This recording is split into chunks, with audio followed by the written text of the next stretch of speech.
Okay, welcome to another session of our D&D Divinityless. We are here just after the party was successfully survived an incursion with the Worm That Walks and his whole allies.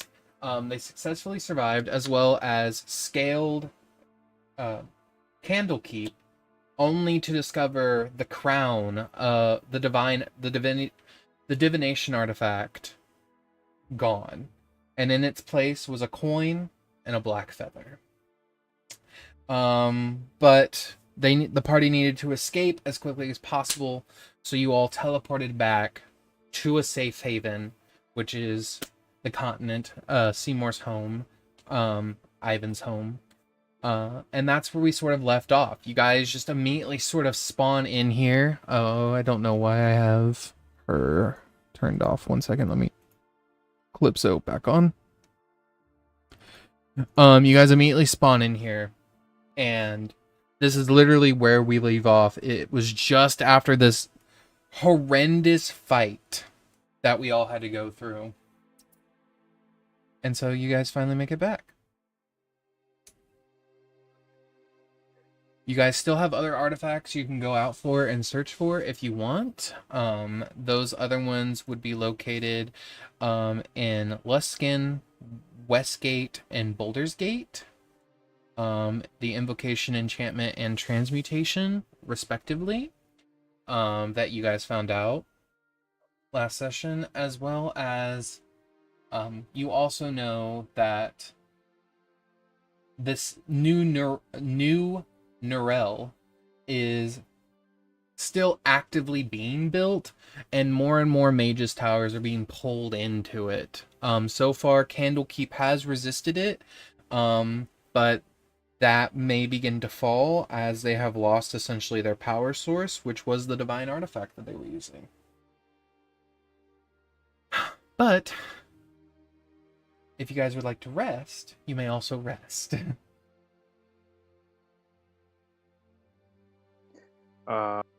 Probably rest. That's totally fine. You guys may buckle down and sort of set up for a long rest. Does anyone want to do anything during their long rest, or does anyone need to craft anything? Do you want to create something, anything along those lines, or are you just wanting to rest? I don't think I need to do anything besides take a nap. Okay. Hopper, do you need to do anything?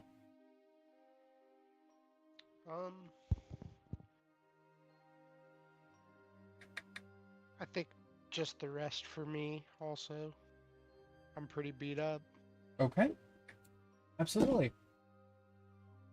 As the long rest sort of happens, Ivan, you're very similar to Seymour. You don't truly rest, correct? It's like you don't actually need sleep. Not technically Okay. if I had information the day before. Absolutely. The information that you had the day before was that Candlekeep got destroyed. Noted. That's completely fine.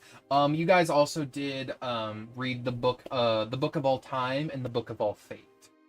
Hopper did lose the Book of All Time, but the Book of All Fate was recaptured, closed, and sealed away, as it should be. Okay. As you rest, Ivan, you have the Book of Exalted Deeds within you. It is a part of you. It is at your core. You feel something sort of strange happen. Could you please roll me an Arcana check?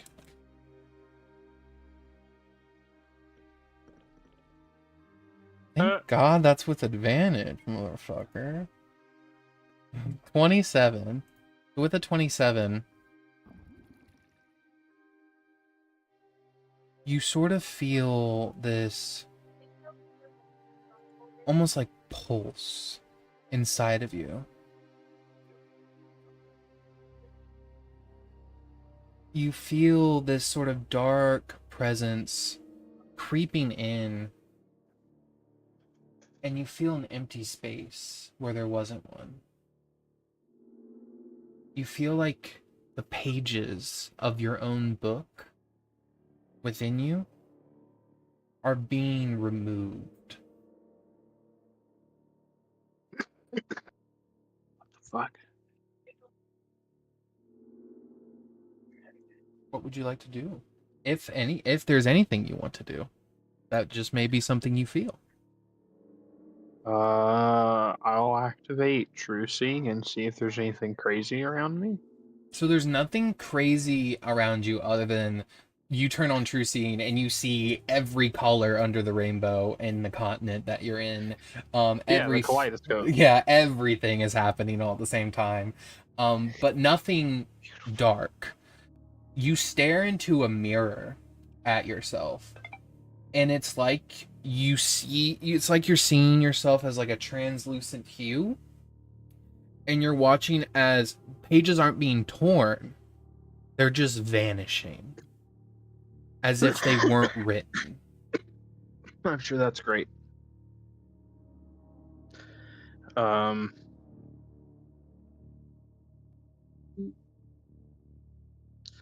Yeah, I don't know. I haven't really interacted with the book since I was a person. So,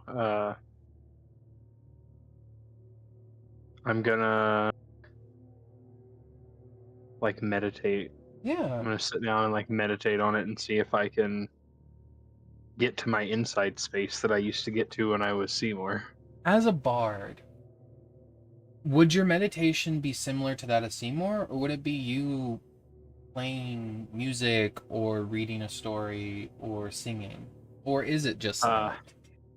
I think if he's meditating, he probably sits down and pulls out the harp and just plucks like a casual, like background music tune and just kind of closes his eye. Yeah.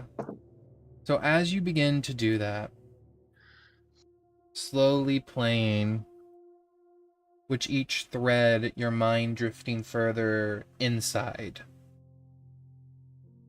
you sort of come to this almost like metallic floor that you step on. You can hear the clip-clop of your own feet as it hits. And you're standing in front of pedestals of books. Not really organized, but almost as if some are held at higher esteem. There's countless other books at the bottom beneath the metallic floor. But you see the one in the center, and it is the Book of Exalted Deeds. And is it doing anything visibly right now? It's glowing, and then the glow dies. It's glowing, and then the glow dies. But it's not like turning or flipping or anything of that nature? It's not currently turning or flipping. You don't hear the sound of pages tearing.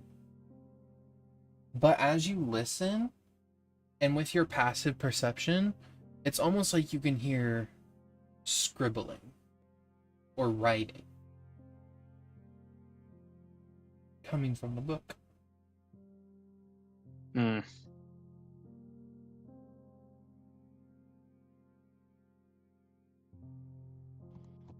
How big is the pedestal? I mean, can I get to it? Yeah, it's big enough to sort of, it's like a library pedestal that they would hold like atlases on. So you sort of walk up to it, and it's just in front of you. The lock, like the book locks are still on.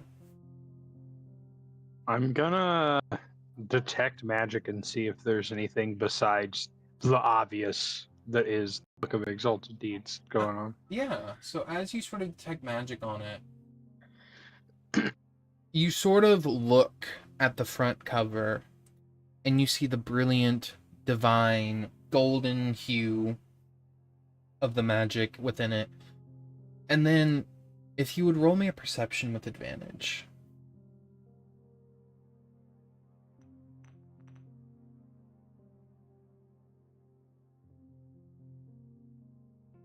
$21. Okay.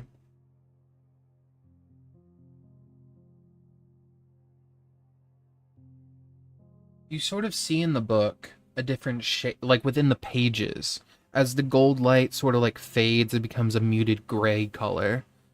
You're watching as it's just almost like ash, just scattering as you look at the pages. As you turn to the back cover, you see dark black and purple linked to the back cover of the book.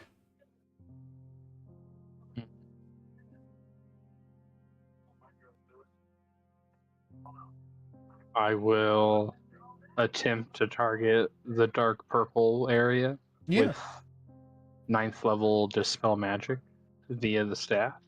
You cast Dispel Magic on this portion of the book. And it's less that it lets you dispel it and more that it lets you see. It's not corrupting the book. Your Dispel Magic has no effect on dispelling it, but what it shows you is there is a tether between this book and its twin. They are both being affected, and they are both constantly connected. I would assume that because of the nature of who I am, I would at least have some base level knowledge of the... I mean, you have a plus 12 to Arcana, yes. I'm gonna let you just know. Right. You know. About the Book of Vile Darkness. Vile Darkness. Okay. Heard. But you get the feeling... you get the feeling that as you look more into this book,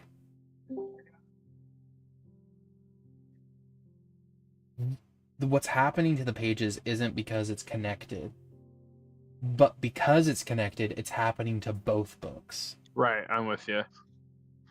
Do you want to open the Book of Exalted Deeds? Yeah. Do you open the book? You notice at first a lot less pages. Like, you would say right off the top of the head, 100 less pages in this book. Jesus. As you start flipping through pages, you see faded ink and pages that are beginning to go blank. As you continue reading, the pattern becomes impossible to ignore. You're watching heroes not disappear. Their virtues, every act of sacrifice, is being rewritten. Manipulation.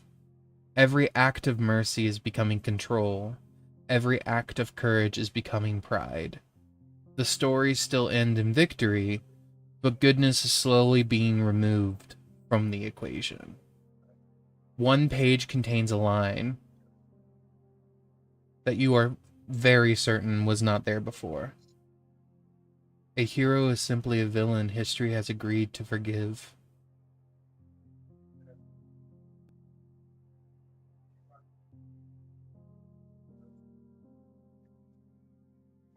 Interesting.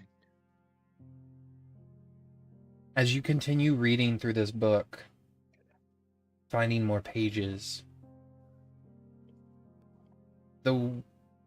some words stand out, almost in the corners of side notes, almost like someone had written in their own comments and edits into certain pages, trying to write out certain portions that shouldn't make it into the book. Like an editor doctoring this book. You find one that says, a story that is before even Anduin, about how a dragonborn with the power of a god saved a village. And in return, that village must offer faith to that god. For they need feet to walk.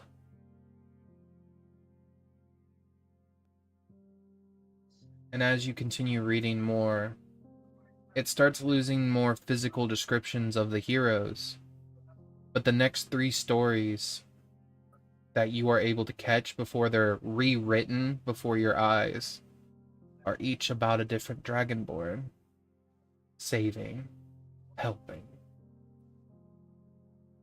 promoting their faith.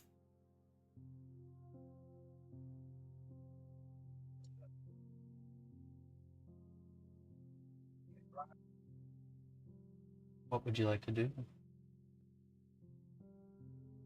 Do I know of anything that would be powerful enough to edit these books? I would A say... spell or an item or a person? I would say, as you are... Give me an Arcana check. And I will say that will determine what you can infer.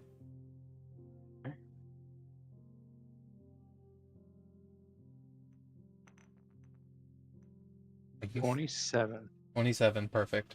With a 27, it's not an item. You're watching in real time the book become edited because these stories are written from a past perspective. Right. Something is going through time. Something's changing the past. Mm-hmm. Noted. Okay. You sort of look at the gray sort of like coloring on the book, and you have seen this specific shade of magic, now that you are looking at it, around Hopper. Sure, chronomancy. Yep. It's a very rare form of magic that hardly ever gets used because of its dangerous properties. Stab Hopper in his sleep hurt. Okay. I will just close up the book and try and like retreat out of the mind space into my body. You retreat out, and as you do, you hear, "So am I like yours now?" Oh God. Is that fucking the demon? You see like a little teddy bear sitting in a chair, slowly turning to you. Does Ivan know who that is? Would Seymour have told him? I mean, I feel like Seymour told him everything, but would Seymour specifically leave anything out just for shits and giggles? That's up to you. I mean, I think that Seymour didn't talk to him very much, so Correct. there's at least a 50-50 shot that he didn't even mention Roll a it. D100. If it's above 50, Ivan knows.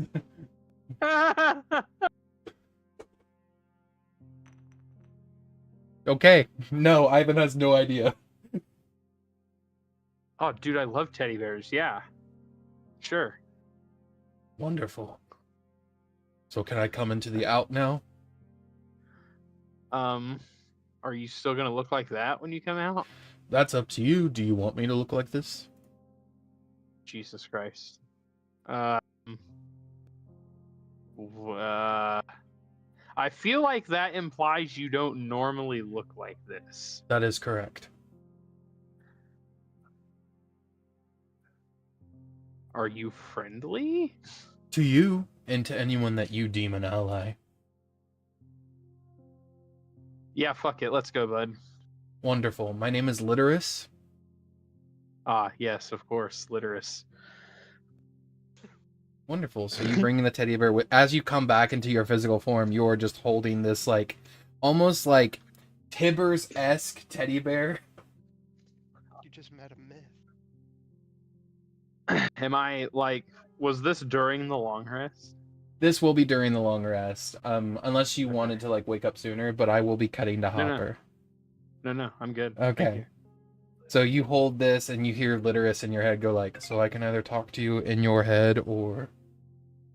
And you just hear him speak out loud, but the teddy bear's mouth does not move. Or I can speak out loud, or if you want, he actually forces the teddy bear's mouth to start moving. Does this look better? Okay.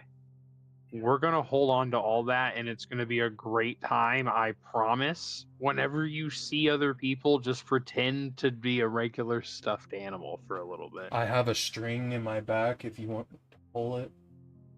What happens if I pull it? You pull the string, and as it goes back, it goes, "Hug me. Hug me. I'm your friend." Ominous. Okay. How do you feel about fighting? I love to bathe in the blood of my enemies. Man, whoever made this teddy bear is fucking wildin'. And I'll just kind of like tuck him under my arm like you would a stuffed animal. his eyes And are like the big like sort of like black beady eyes, and you actually watch his eyes close as he falls asleep, and you can feel him breathe. jeez, no. Okay. Then I'll go out and look for Hopper. So if you want to Okay. cut to him. Yeah, Hopper, while you're sleeping in your little rabbit hole that you've made for yourself, Of course. Hopper, you feel this sort of like pull in your head.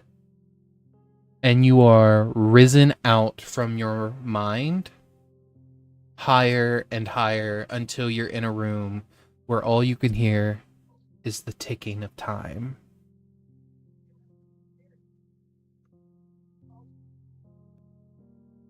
You hear an old voice almost like echoing through machine. As clock faces turn to face you, you watch as they begin to break apart and the shards of glass and metal begin to form a mechanical face in front of you. The face begins to press into itself into a porcelain white mask, like almost like a porcelain robot.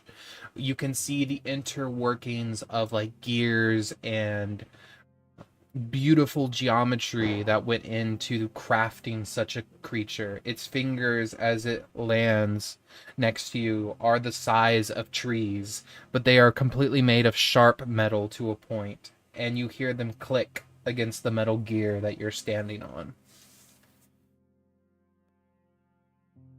Sleep does not take you. Instead, you blink.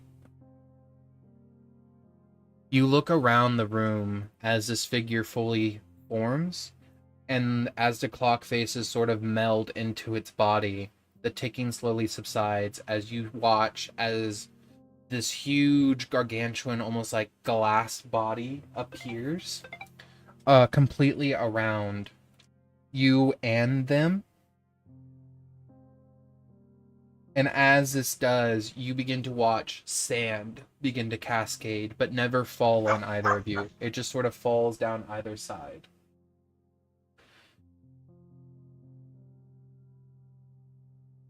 You're standing in a field of sand made by an hourglass, stretching further than sight. Millions upon millions of sand, some no larger than acorns, some mountainous sands that stand higher than even the tallest mountain in Faerun.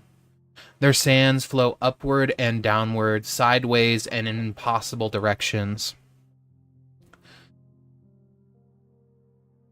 For as far as you stare, skip, stutter, or jump, as if something is forcing movements to happen out of order. You hear the voice, not loud, not divine, just old. Older than kingdoms, older than stars, older than memory. Little jumper. The sand freezes. The eyes begin to glow on the porcelain face, a beautiful pale blue color. Every grain of sand stops. You have noticed it, haven't you? The moments between moments are growing thinner. Cracks appearing in the sky. Not a physical crack, a crack in sequence. For a heartbeat, you see what tomorrow can be or what it should be, then yesterday, then something that should not have happened, then something that never should. The crack closes. The voice continues. The worm does not merely consume worlds. It consumes certainty. Past and future alike are becoming clay beneath its shadow. It is reaching back and forth between itself now and its past, changing outcomes and events that should never be changed.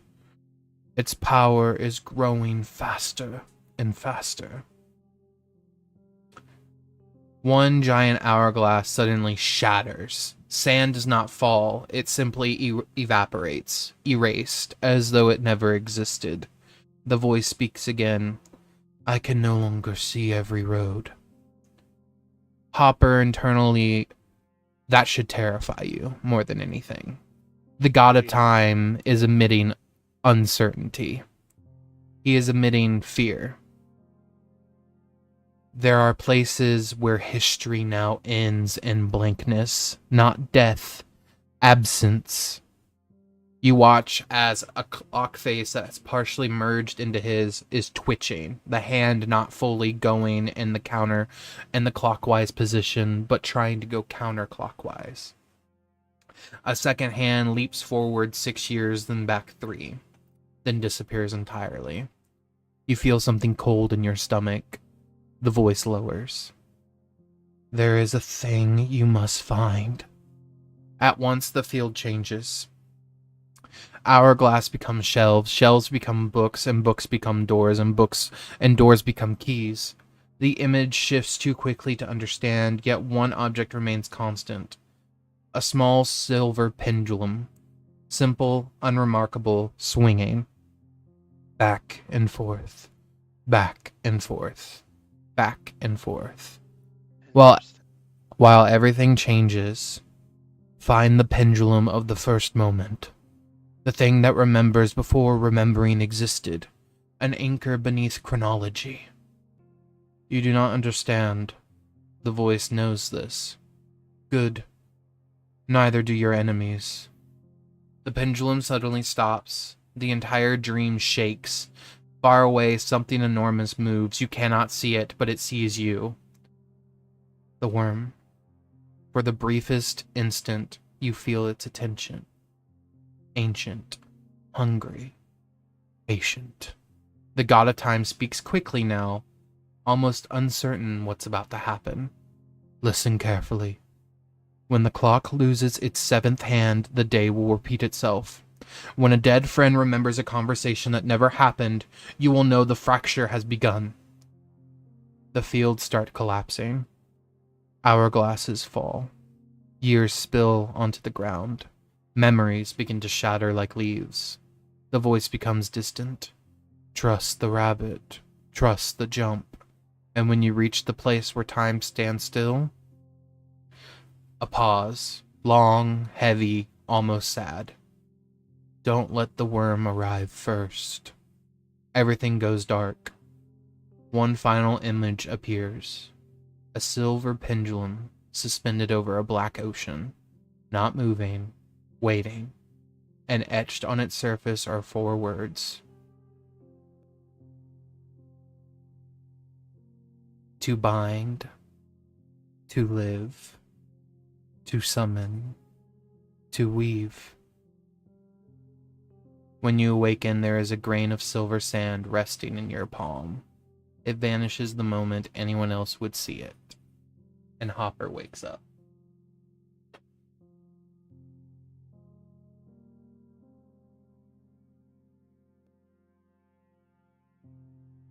I need to put it in my robe pocket, I suppose. Or my coat pocket. Yeah, you sort of put it in your coat pocket with your pocket watch. Mm-hmm. Yeah, you wake up, and at this time when you wake up, you'll probably immediately have Ivan just sort of running into your room.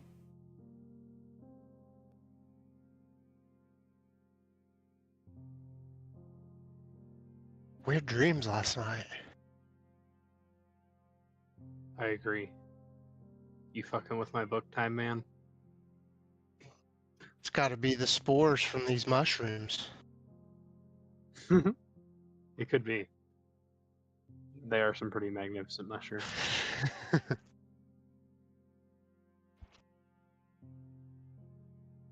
Hey, check this out. And I'm gonna hand him the teddy bear. Hopper, Oh, this thing's adorable. as you hold the teddy bear, you hear, "You would look great stuffed in an oven." He's got some weird Supposed to say that? catchphrases.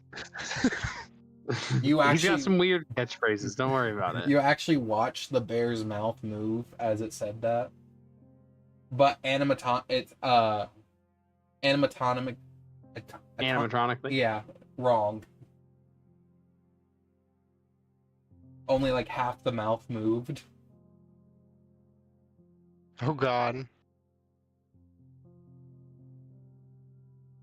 You watch This is a interesting creation. Where did you find it? I in my brain, I just kind of hold my hand back out for it. I see. Don't ever go in there. There's a lot of shit in there. Duly noted. I also had strange times while I was sleeping. Resting. I don't sleep. My eye twitches.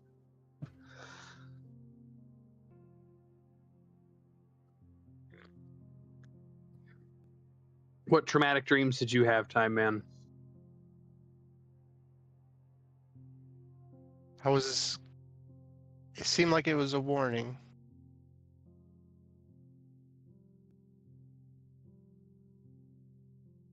We're looking for a specific place containing a specific item at a specific time. How difficult could that be? I just kind of That hasn't happened yet. look around at everybody else. Are you seeing this? You hearing this shit? You guys hearing this guy? Ragnar will be pulling like a cup of coffee and says, "It's too fucking early to be talking about time differentials," and just takes a huge fucking swing. He will also pull out a note that Calypso left, detailing that Calypso has been informed that she needs to find her father, the one that's still alive on this plane and living. And kill him? Didn't say that entirely, but It didn't say not to. didn't say not to. She just was stated, I need to find him. I'm writing Okay. that down. That's fine. That's fine. I have like a binder, a little journal with like musical notes and shit all in it, and I just write on this new page, "Can kill him" with a question mark and underline it. You see, she Like let in parentheses. there's a small little like glass sphere that sort of rolls across the table. She says this was a gift from Echo. It'll keep her informed about everything that's going on, as long as we keep it near us. What flavor is it? You're not Seymour, but do you eat it? No, sorry. You're fine. I'm just. Wrong Cyclops. I was about to be broken. Not this guy too, please. I thought we were done eating shit. Y'all put it in my bag. Okay, you put it in your bag. Anduin will come to you, and I will play this out since he's not here yet. He will look at you both and say, "So, about what I've been through, I don't remember who I saved, where I came from." Well, that could be because you're created from the magic book that's being changed by a time goblin. Interesting.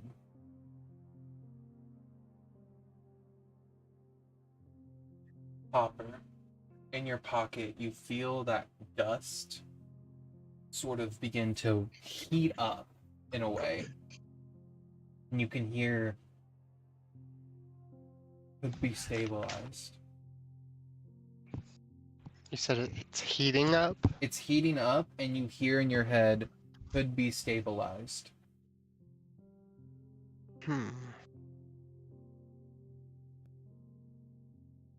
Those ones are open.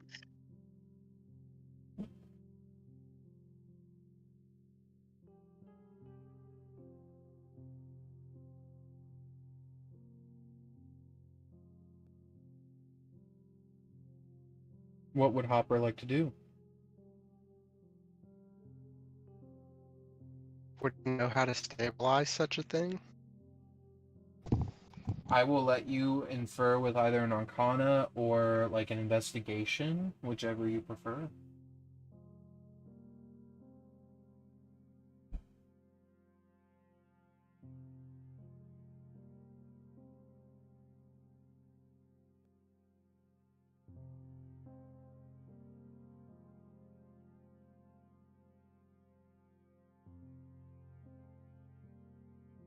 Okay, hang on, the app's not working. I'll try on here. You're fine. You rolled a 27 and a 19.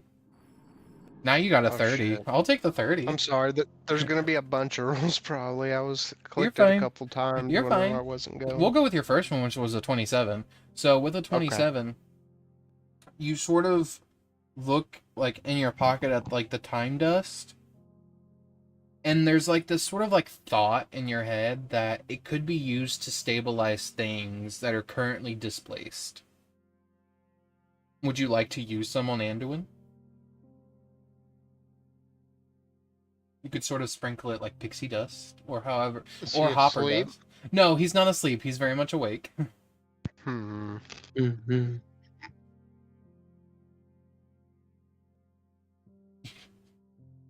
Bunny dust patent pending. I was gonna Mr. Sandman him. Let me think. Or just like sprinkle it on his head I when no mean, one's looking. yeah, do you want to do that? Roll me a sleight of hand. Yeah.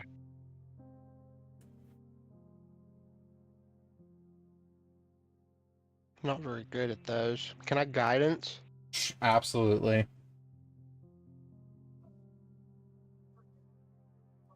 17. Roll your d4.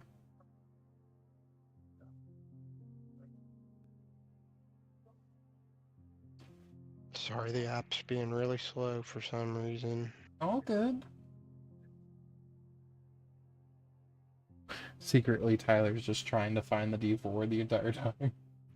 Okay, so an 18.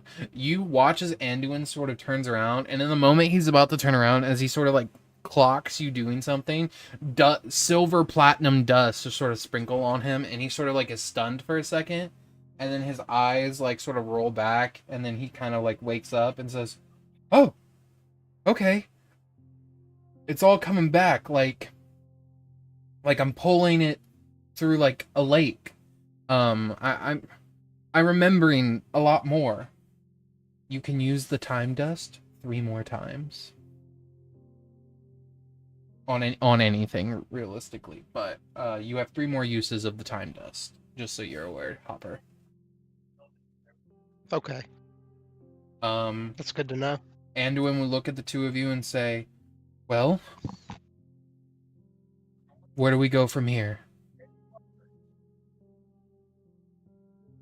Do we know anything about any of these cities where these artifacts are in the current state of the world? If you would like to give me a history check, I will be more than happy to answer that. We need to find... we're looking for a pendulum, Mm-hmm. specifically.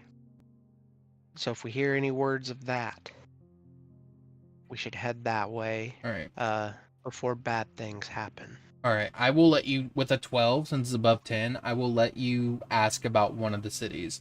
Do you want to know about Luskin, Boulder's Gate, or Westgate?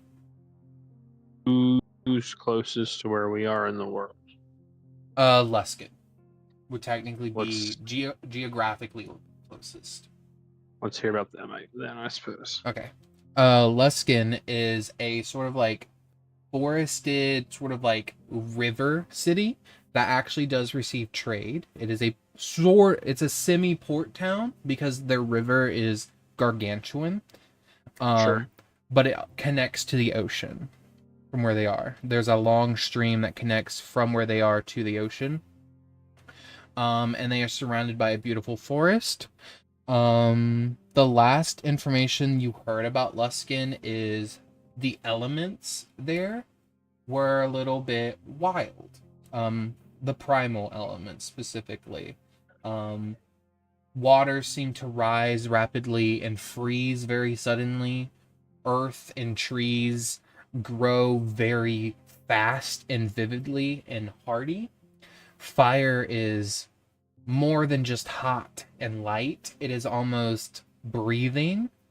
Air and storms that seem to happen there are extremely chaotic and extremely powerful.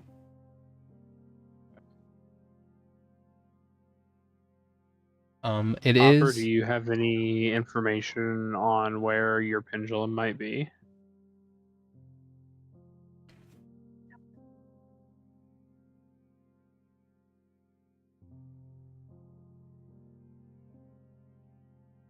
Do we know where the worm might appear next? You I'm guys, asking him. you're asking Ivan? Yeah. I don't think so, really. Mm-mm. You just know that it's going after the divine artifact, so you don't know which one it's going to hit next. It just happened to be going Yeah. for divination at the same time as you guys, but neither one of you got it. Hmm. So I think we're just kind of at the fates of But Ivan did ask you Right. if you know where your Leaving. pendulum was. Oh, I don't think I do know exactly where it was. I just know it's being sought by the worm. Okay. Well, I suppose we start closest and work our way farthest away then. All of a sudden, you see pulling out of the tree house garage, you see a caravan pull out with mechanical horses, and you hear, "Need a ride? Oh, Lord. Whoa. Thanks for letting me set up my caravan here." I call Yeah. shotgun. Hopper immediately calls shotgun. Yep, let's tally ho, sir. All right. So Ivan, Anduin, Hopper, and Ragnar will all be hopping in. As soon as you all get in, you hear Benji sort of turn, like the bird turn to you all from the window and says, "So where are we going?" I guess we're gonna go to Leskin because it's closest. All right.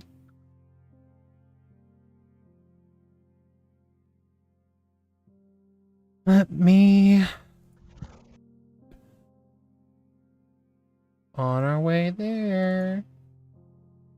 He sort of hits the reins, and before you guys even have a moment to sit down, you can feel the whiplash as it takes off into the air. Jesus. As you all sort of hold on tightly. About lost my hat. Hopper, make a strength save. You fool. You shouldn't have brought up the hat.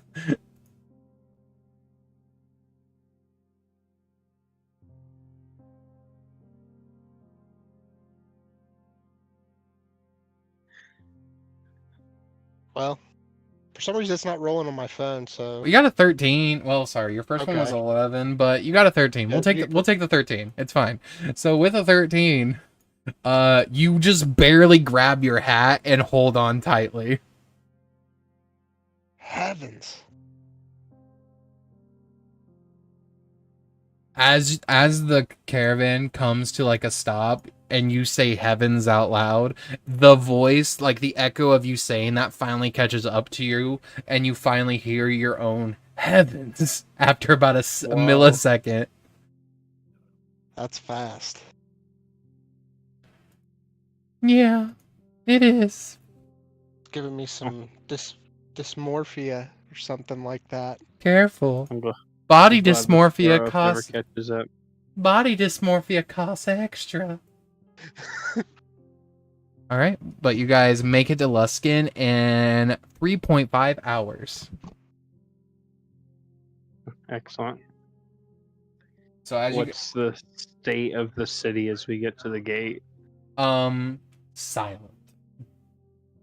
The That's a gate great sign. the gate is burned open as well as frozen on one side, and you can see where like bolts of electricity struck down it and carved into the metal gate. It is completely bent out of shape, and you guys can crawl in underneath a earth tunnel that leads to the other side that you can see. All right, Hopper. Looks like we're too late. Let's go somewhere else. Okay, where we going?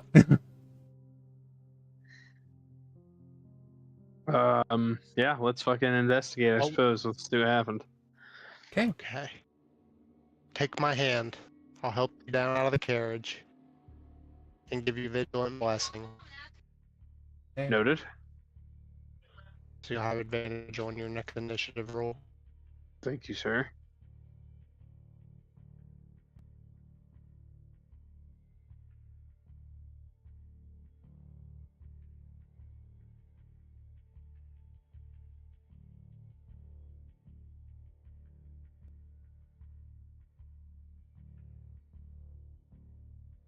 And you said we're about to go into a cavern? No, you're just walking underneath like an earth tunnel that like sort of shunted up the gate and dislodged it. So there's like this sort of, it's not, I won't say it's like a super deep tunnel, because you can see, if you're just standing at one end, you can see the other end and it enters to the city. But you have to still like go underneath like the rock plinth that it basically spawned to get underneath the gate and get in. Okay. We're crawling. Yep. We're It's- splunking. It's like, Ivan's not very tall, but he's pretty broad. He's got a squeeze. it's actually very wide. It's just not very tall. So Ivan actually fits fine. Anduin, on the other hand, his head is like scraping against the stone. Somebody cast grease on this guy. Ragnar casts grease. Oh no. Anduin just slides through, and since he went first, the stones are covered in grease. Great. Hey, I go after Hopper in hopes that his fur soaks up some of the grease. Hopper puts on a I believe, Hopper, you still have your poncho, right? The blanket. I Yes. think I left it on the. No, that. Hang on, I'm thinking of a different game. No, you're fine. We can say you still have it. That's totally fine. Okay. Hopper puts on like the poncho blanket and just sort of crawls through so it doesn't get on his suit. The rest of you make it in just fine. As you guys enter, it's almost as if you step into a different plane, but you know you're still on the material plane. It's not what you hear. There's no gulls, no harbor bells, no drunken shouting, no creaking docks. Waves breaking against stone is all you mainly hear. The city of pirates and blades stands before you in absolute silence. The sky flashes white. Lightning crawls across the clouds without thunder. Fire burns across rooftops without crackling. The river Mior, or Myar, rolls backwards in places, lifting into the air in slow spirals before freezing into jagged blue glass. Wind tears banners from towers, but the cloth makes no true sound as it snaps and twists. Luskan is not destroyed. That would have been easier. Luskan is being held in moments before destruction, and every element in the city is trying to finish the job at the same time. At the center of this broken shape is Hot's Tower of the Arcana. Around it, the air bends like heated glass. Something inside the very top of this tower is pulsing. Something's angry. Something made to unleash power. The city is silent because every scream, every explosion, every death, cry, and spell has been swallowed by the artifact.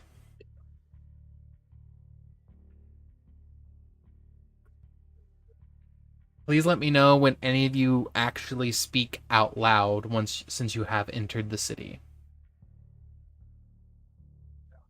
I will just point at the big glowy tower and be like, I think that's where we need to go. As you speak out loud, your voice comes out, but it's muffled. It's as if you're talking underwater. Shouting does nothing. Jesus, okay. Let me know if you cast any spell with a verbal component. Will do. Okay. What? You don't hear Hopper at all. His voice completely silent. Hopper thumps his foot on the stone bridge, and absolutely no sound is generated. Oh man. As you guys It's a cross, strange magic. as you guys cross through North Gate, you guys reach into the first set of this city, sort of like a commoner's area, and you see some houses completely destroyed by like wind, like a tornado came through and just ripped them up. Other houses are perfectly fine. They're just elevated by earth, like jagged pieces of rocks holding them aloft. Others are on fire. Others are frozen in a wave that crashed down on them and then immediately froze. Jesus. Looks like some chaos went through here. Do you guys just wish to try to head straight to the tower, or are you trying to investigate anything else? I'm gonna try and kind of keep an eye out to make sure we don't get ambushed by Yeah. anything. But Roll me a perception check.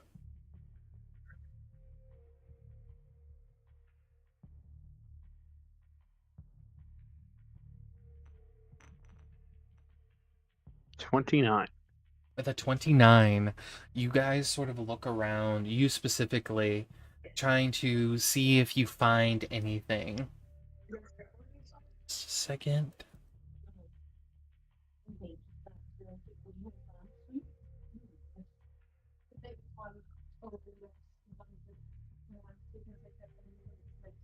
Okay.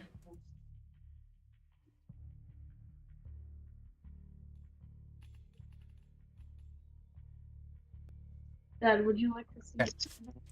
So, you guys move around. You don't see anything reaching out or jumping out at you, but out watching, you see over in this corner of the city where you guys are walking down an alleyway, you see something quickly dart behind some trash.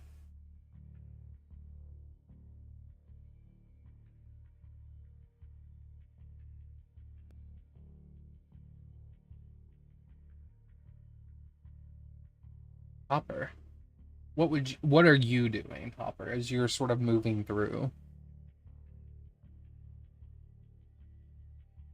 I'm just looking around at the area. Hopper, at one point you sort of turn and look, and in a house you see a clock about to be destroyed by a frozen wave cracking into it slowly. And it seems to be a clock, like a clock shop.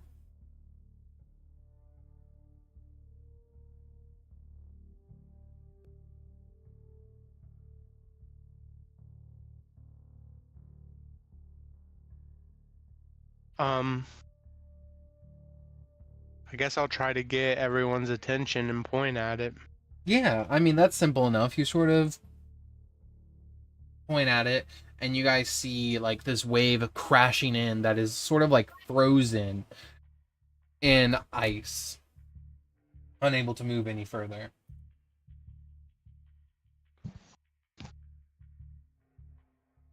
In another moment, Ivan, you see from this direction another person or thing, like a shadow, quickly dash behind some more trash.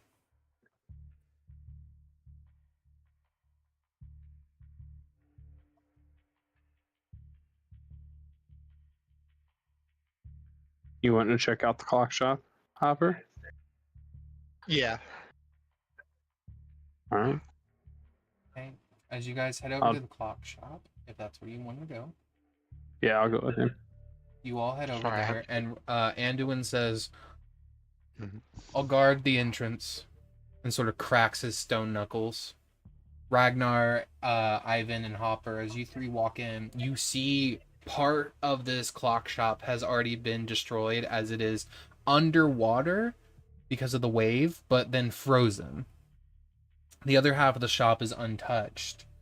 As you guys look around, the water has not melted at all. Like, the ice is still as cold as if it's the same day. Not a single drop even on the floor.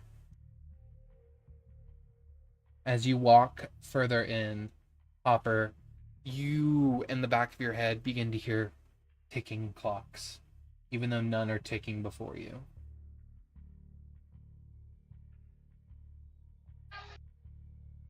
I think we're getting close.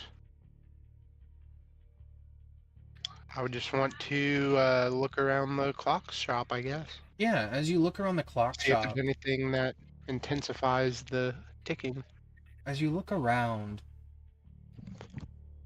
you find a scroll, and the ticking stops as soon as you pick up the scroll.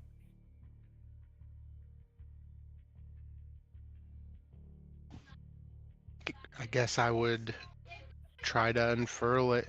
Yeah, Have a glance. it's an ad, sort of like an article, an ad for a magic spell shop selling spell scrolls. What's the name of the business? This one is called Scrollgate. Scrollgate.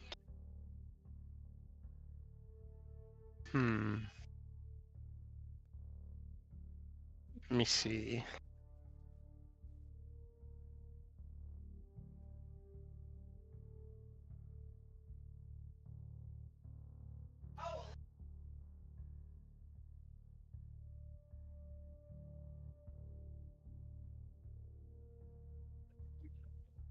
And we're still under the muffled effect. Yes, it sounds like you guys are underwater right now.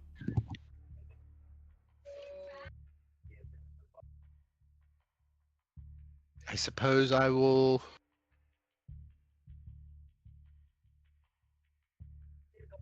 I will take it with me, but I'm gonna be on the lookout for this place. Understood.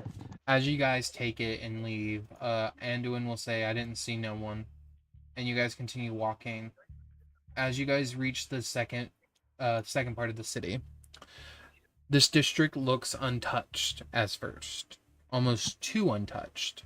Tables are still set, cards are mid-game, wine floats in the air where glass was. Glass was dropped. You see dozens of people as you pass through this section, standing. They are alive, barely. Every time a flash happens from the tower, you watch a person turn to ash in front of you. Jesus. What you see is a pirate captain sits at a table in a tavern, hand wrapped around a dagger, staring at an empty chair. Written in spilled wine are the words, "We gave it a name, it answered."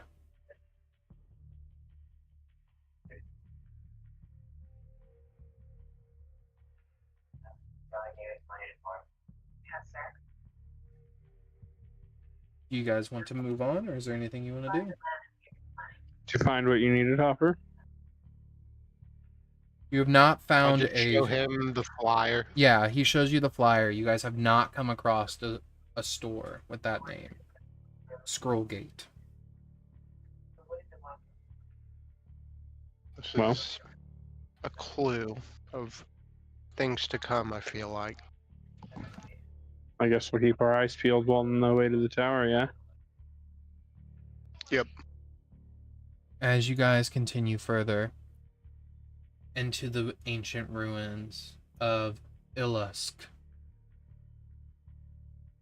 you watch as old bones, buried curses, and dead empires been charged with invocation energy. You watch as ancient Ilskin carvings now glow with fresh light. Carvings depicting a city being destroyed by six stars falling from the sky. One of those stars is shaped like an artifact.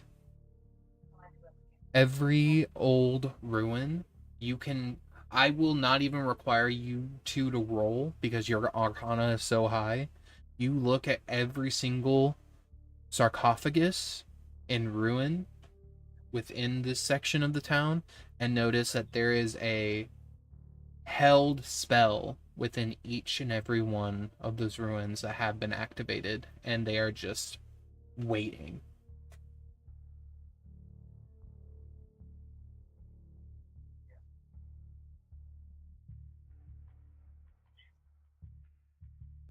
Someone or something has intruded heavily upon this town.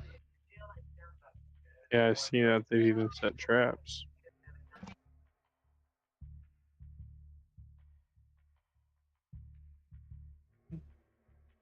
I will do my best to find a path that does not cross the spooky ruins. Yeah. Simply enough, you guys can make your way around the ruins without ever delving into them. You do sense very powerful items coming from those ruins, though. Oh boy. I gotta get you in there if you want. But anyway, you move past them. That's fine. Bye. The loot! As you guys cross further, closer to the tower, it's not standing normally anymore. It's twisted into several impossible shapes at once. One moment it looks like a tower, the next a hand, then a tree of black stone, then a screaming spine of glass and metal. Each floor seemingly ripping from the next, a different element. Fire from one window, snow in another, lightning crawling down the walls like vines. Hey, you know what, Hopper? Those ruins don't seem so bad, dude. We have to do this. The people are dying by the second. You see another That- flash. That's true. That's true. But like, how many more seconds would it take to get into the ruins? You know what I mean? Like, I'm just like eyeing the malicious tower very hesitantly. All right, let's go. Yeah, to the tower. As you guys get closer, you see ashen corpses that were burned so fast and with such heated fire that their ashen bodies are still perfectly where they stood. All of the bodies are facing the tower. And there's about a good 250 bodies. What were they looking at?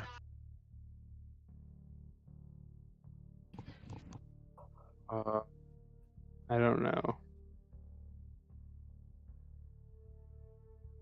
I will turn on the true seeing again and see if I burst into flames.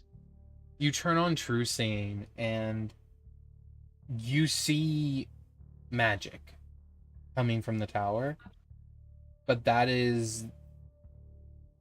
it's like a lighthouse, essentially. A gargantuan lighthouse of magic, but that is the only source of magic that you are sensing in this entire town.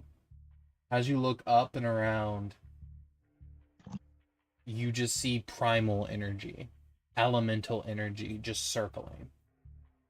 At any moment, something is going to break.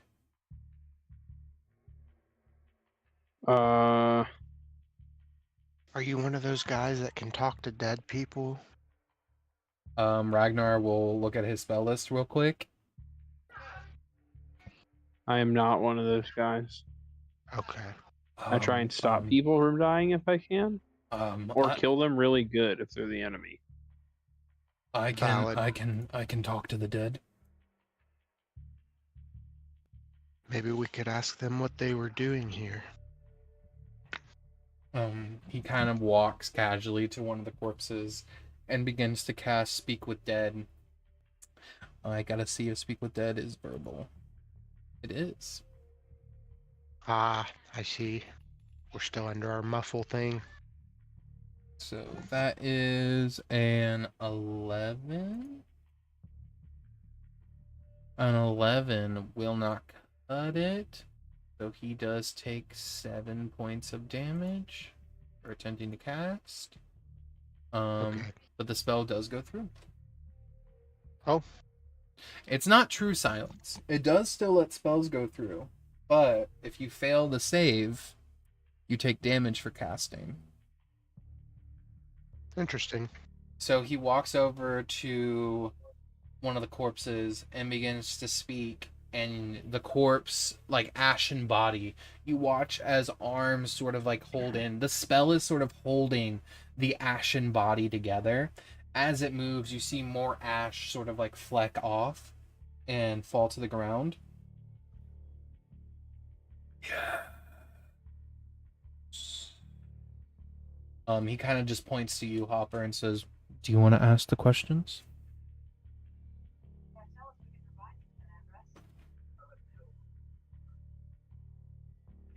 You can ask What up to were 5 you all questions. doing at the tower here? It began to glow.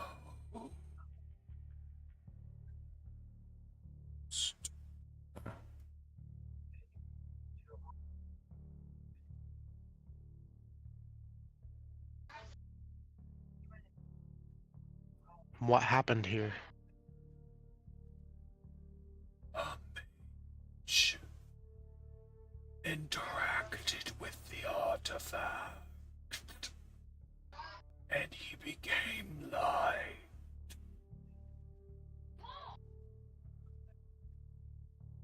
Is the artifact still here? As far as we know, it is in the tower.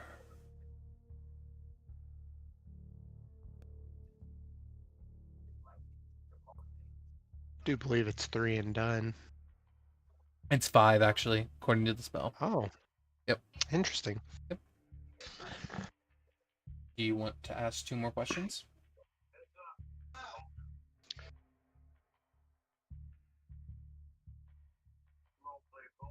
Let's see.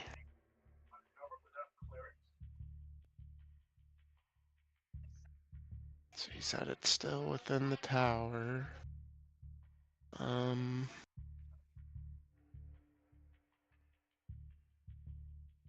Is the being that used it still in the tower?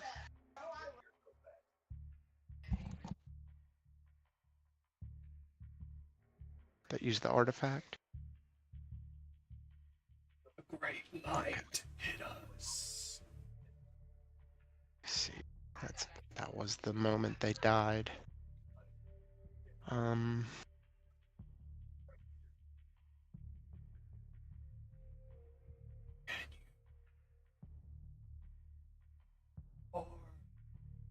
Soft. What's the name of the person who used the artifact?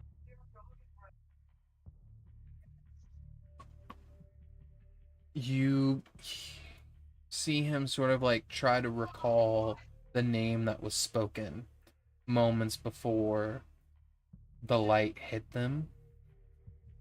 He called himself an archmage of conjuration. I believe he said he was from Spellguard. Not Spellguard, Silvery Moon. I do not remember what name was spoken.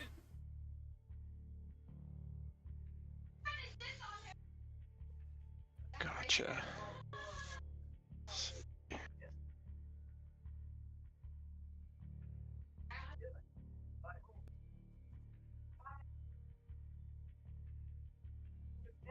And then he will begin to sort of like revert back to his original stance as the spell begins to leave. Well, Guess we got some pretty decent information there. I would say so.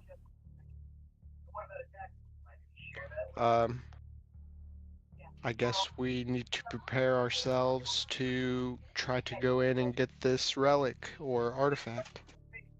Yes.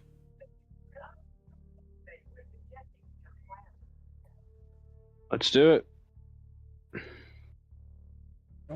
Okay. As you guys begin to there- head in. Yep. You guys sort of walk to the door. The doors sort of creak open. Stairs extending from all sides.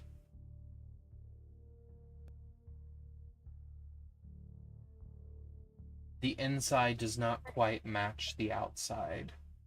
Which staircase will you take, as there is a total of 5, all of them on the first floor, leading up?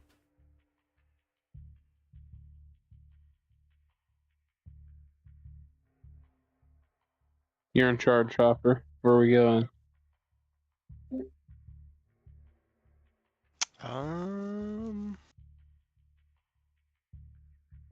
Number 5. Okay.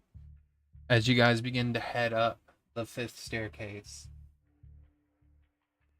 higher and higher, the door creaks open, and you're in a stone room. Burns seem to line the walls. As you guys begin to go, I need everybody to roll initiative. Oh. Don't forget you have advantage, Seymour, or Ivan. 19 with advantage. This motherfucker. God damn, Tyler! 40? Not to worry. Holy shit. Alright.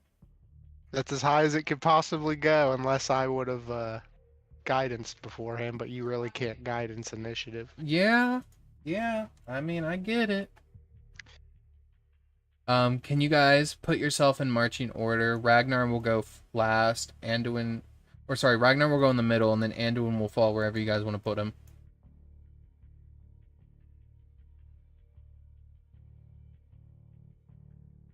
Okay. Let's see.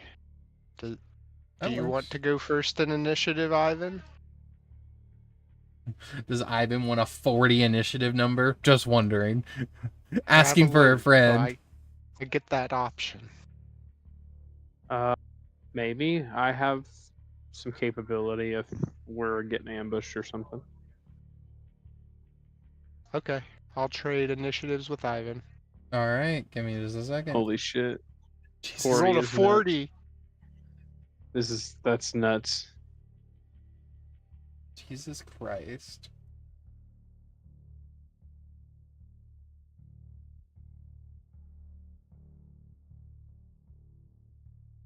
God got me.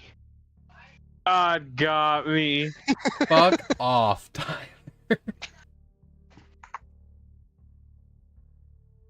What up, Q? Hey. Perfect, you just made it. Roll Anduin's initiative. Welcome to the fiesta.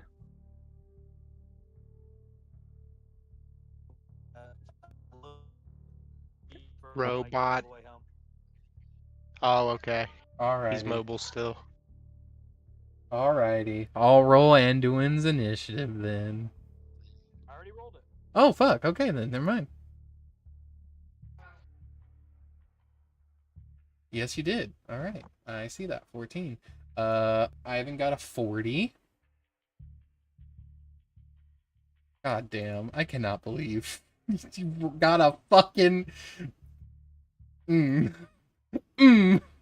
But damn. Oh, that's cool. I need to stop playing It comes from being an alert, bunny, chronomage. You get a bunch of initiative buffs.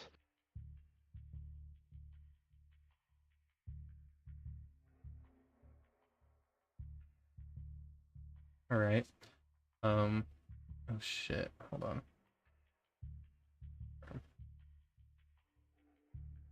So that means you got a 19. I even got the 40. 8, 14. It's crazy that trading away for a 19 is such a decrease. It truly is. I almost want to give you 2 turns. You got a damn good deal. Yeah, I did. You fucking hit the goddamn lottery on that motherfucker. I think that's the first one since Hopper joined this campaign, not 20 initiative. It is. Okay, this is what you guys see as they are attempting to get. So whoever Oh. doesn't have alert, let me know. You cannot be surprised, but I still get to attack because they were waiting. Indeed. I do not have alert, but I also can't be surprised if I'm awake. Understood. So go ahead and go. You and Hopper get to go. Is that a Cyclops trait? No, that's a It's part of my subclass. yeah, part of his I see. subclass. Because I'm a fucking dumbass. Ah! Let me see. Okay. here. I will walk up to this guy. Mm-hmm. I will bonus action bardically inspire myself, which allows me to immediately make a weapon attack on him. Yes.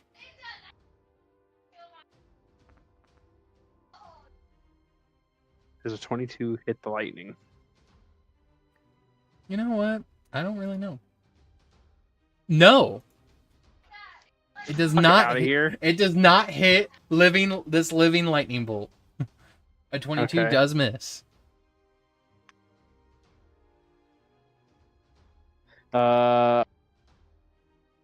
Well, that's pretty lame with my second or with my action. Yep. We are going to attempt to cast a 5th level spell. Yes. Banishment. No. What if, though? Wouldn't that be crazy? No, it's just a little steel wind strike. Yeah, then I'd pull out the fucking animated counterspell. a good spell. There is 4 enemies, so I can hit all of them. Yes, you can. Not allowed to hit anybody twice, which is valid. We'll just go in front to back. So in front of me, I know a 22 doesn't hit. Okay. Does Yes. that hit Yes. E? Yes, it does. Okay. Quit taking me back to the top of my spell page, you bastard. Why are you doing that? Okay. Nice. This will be the big lightning behind him, which I'm assuming a 22 doesn't hit if it didn't hit the little one. 22 does hit the big ones. Okay, all right. More body to hit. And this will be the other big one. 26. Yep.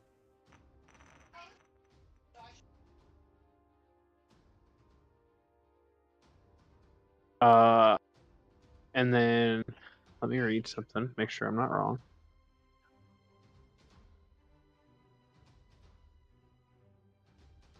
Damn, 47.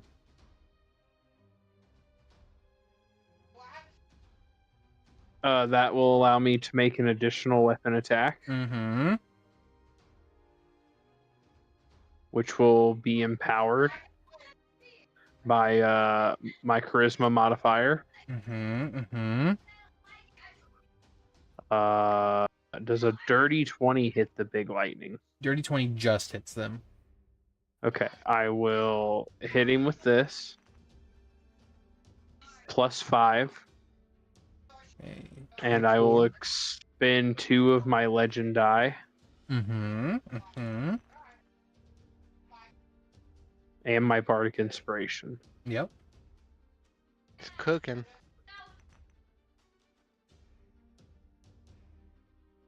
The 19 plus 5 plus 4 plus 8.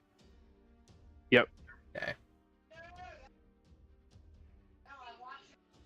Yeah, you hit this thing hard, and it's like you bash into it, and it's like hitting lightning. You sort of feel like a buzz circle you, Sure. when you do. Since you did successfully do a melee hit on him, in retaliation, because you struck lightning, you do take 4 points of lightning damage.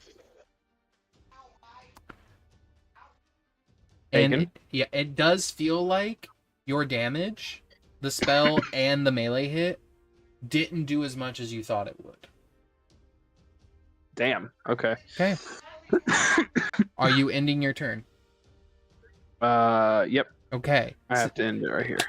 You're ending within 2 of my living bolts. You immediately take 2d6 because it's 1d6 from each of them for being next to them. You take 4 more lightning damage. Okay. Okay. This one is going to slowly turn its way to you. And it's going to attempt to make a magical strike against you.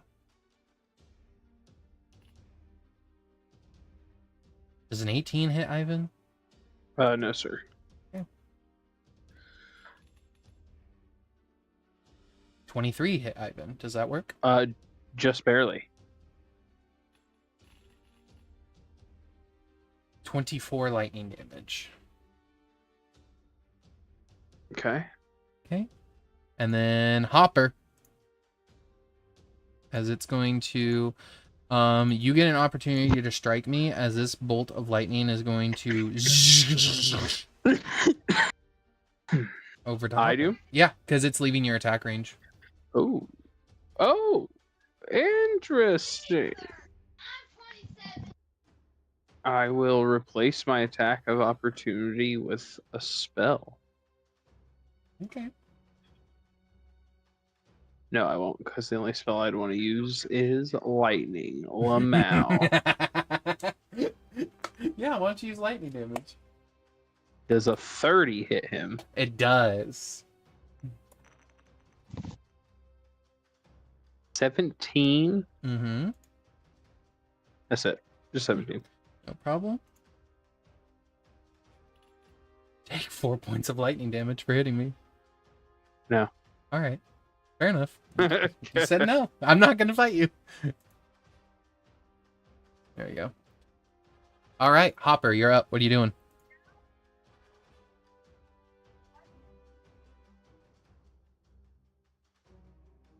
All right. Let me measure a thing real quick. Okay. Yeah, I think everybody is. I'm just gonna cast a 2nd level bless. Okay. Should be able to target all 4 of us.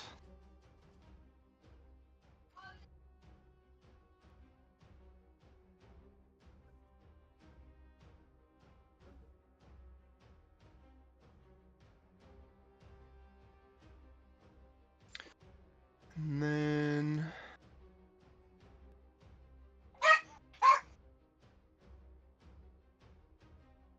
I'm going to use a bonus action to do a little bunny hop.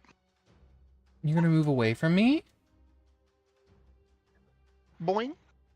Does your bunny hop promote opportunity attacks or no? Yeah, it says as a bonus action you can jump 25 feet without provoking opportunity attacks. That's what you can I only needed do to it if your know. speed is greater than 0. All right, that's what I needed to know.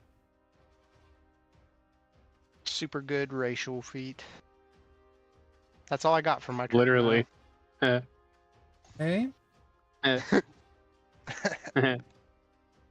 Sorry.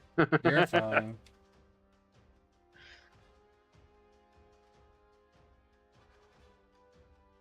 Come on now. There we go.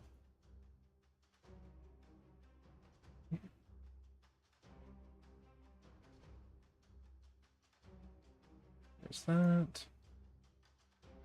Just making sure that. Oh, wonderful. Okay. So where are you moving, Hopper? Since you jumped 25 feet, where'd you move to? Down to the bottom of the corner of the room. Okay, so like down there. Gotcha. Yeah, I jumped away. All right. Oh, is it not counting me moving it again? No, it doesn't show that you're on the map again. Okay, let me relaunch it again. If you need to, you can look at the Discord. I have that going as well. All right. Up next is gonna be Empowered Lightning. This one down here. It is going to attempt one attack. It was here. All right, no problem. It's going to attempt to attack Ivan. Oh, that's a 9. No, sir. All right, fine then. The lightning bolt will then look at Hopper, and Hopper, I need you to please make me a dexterity saving throw.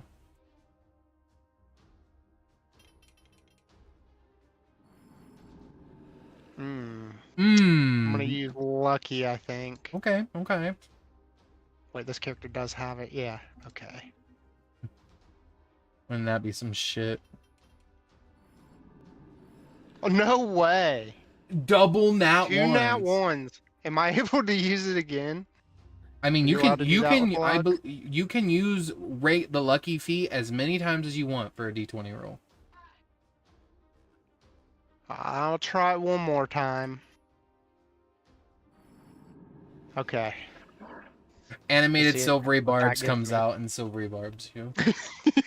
That's valid. No, it doesn't. So you will only take half damage. Oh. So you take that's a lot of dice. half of 17 lightning damage as an actual lightning bolt shoots out of my animated lightning bolt toward you. Oh my god, no. And then I will need to make a concentration check. Mm-hmm. All right. I was gonna say, I do get advantage on those, but I think You're fine. You're 24 fine. guys. Hey, you're fucking fine. All right. The animated breath that's in front of Ivan will attack or attempt to. Ooh, that's a 26. Yep.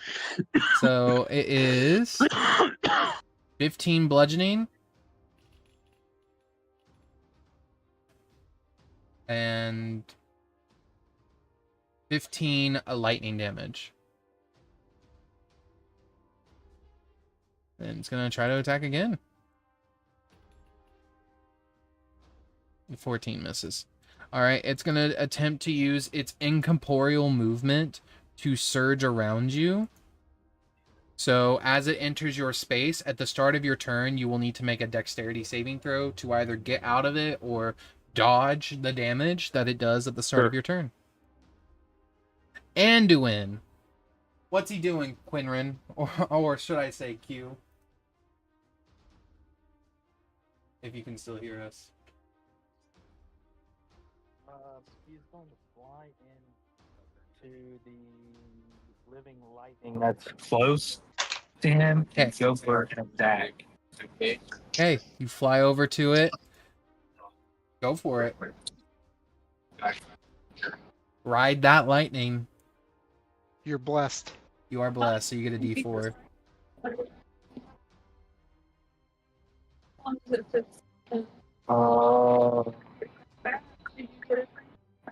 Okay, here we go.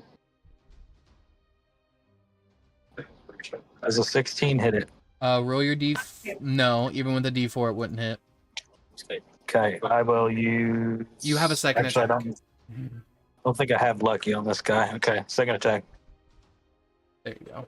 That was a 26 hit. Yes, it does. Okay. 17 radiant damage. Okay. Still only take half, but nice to know you can change it to radiant. Or no, sorry, that's only when it's a fiend or undead. So just regular just bludgeoning? 17 bludgeoning. Yep. All right, I still take half. You take, for hitting me, 4 points of lightning damage.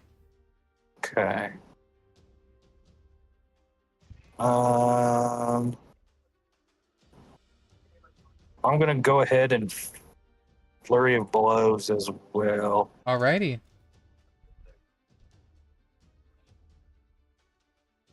So 32 hit. Yes, it does. 15 more damage. Okay. You take another d4. So you take 3 more lightning damage. 7 total, correct? Yep. Okay. That is my turn. Flurry of blows. I believe you attack 2 more times, so you get 1 more hit. Oh, yes, I do. Yep.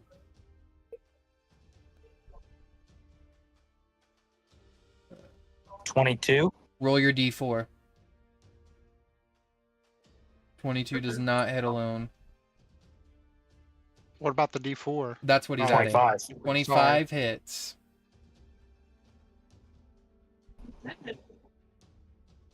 My PC. 11 more damage. 11. You take do like 1 the more fuzzy lightning pink damage. Same. Fuck, don't tell him that. Okay, is Anduin finishing his turn right there? That's it. Okay, Anduin, since you finished your turn next to one of my lightning bolts, you take 4 more lightning damage. Okay. Animated breath. B will move past Ivan. And it will hover over to Anduin, and it's going to try to make 2 attacks against Anduin.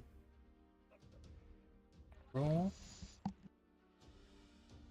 24 to hit Anduin. Does that hit? No, it does not. Hey. Does a... No, that's a natural 1. So those both miss, so it's just going to fly into your zone as its bonus action, and that's it. Ragnar is going Get him, to Ragnar. back up and immediately proc opportunity from both of these guys. 17 misses Ragnar. Lightning. That also misses Ragnar. So Ragnar's going to back the fuck up. And he's going to cast... He's going to cast Beacon of Hope. So that's his thing that he's going to start off doing. So what looks like a cradle of light surrounds Ragnar. And he's going to choose his allies. So the 3 of you plus himself.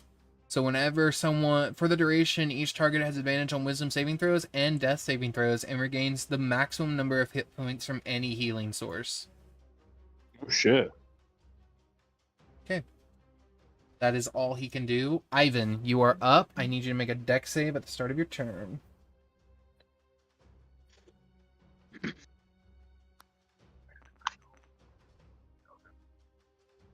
$19. So you do only take half damage.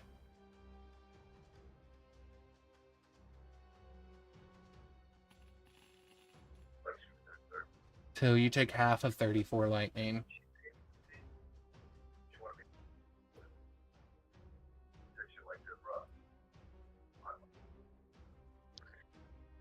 Okay. And then you get your turn like normal. How does everyone look? I'm gonna step out of this thing. Yeah, you can Does it just get walk to hit out. me or whatever? Nope, because you're still within its attack range, so you're fine. Okay. Do you want me to make medicine or something? How's the party looking? Yeah, maybe. Anybody get walloped? Maybe a perception check.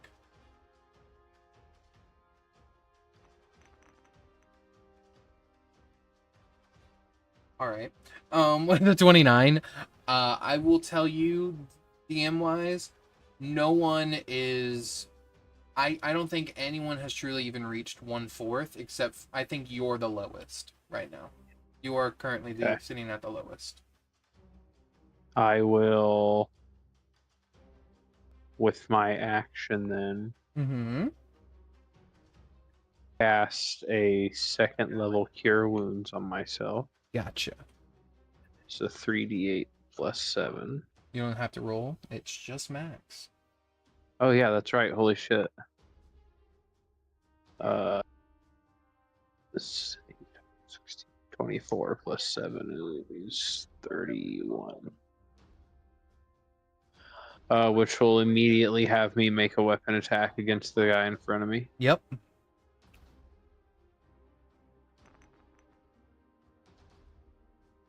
That hits.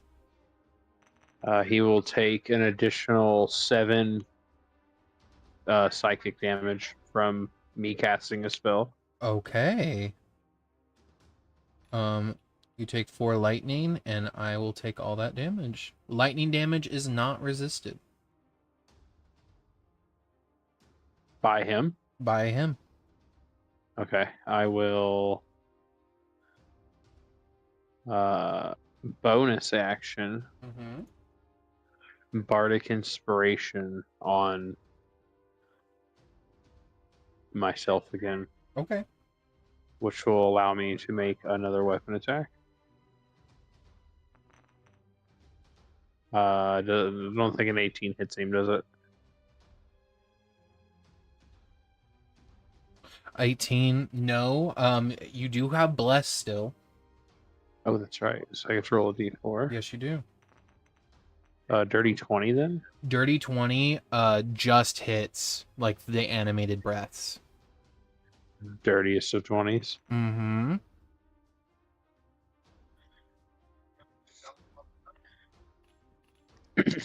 Five points of lightning damage for striking me. Okay. And then are you using your bardic? Nope, that is my turn. Okay, for finishing your turn, you do take some more lightning damage for being near them. Yeah. Sorry. Well, it's only 3. Okay. Empowered Lightning Bolt A is going to look at Anduin. It's going to sort of rotate to get right here. And I need Anduin and Hopper to both make me a dex save. Bam.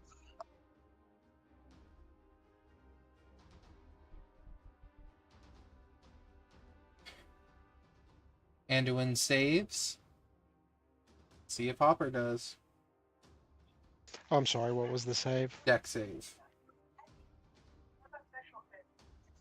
I'm good at those. Oh. Okay. 19. Okay, you both save, so you both take half. Both take half of 34 lightning. As an actual bolt So of lightning strikes 17. out. Yep. 17. And then it's going to use its next attack to just try to hit Anduin. See if I fucking can.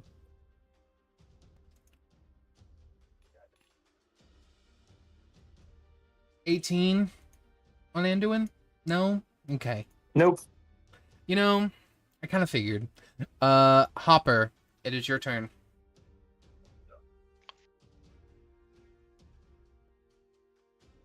Okay.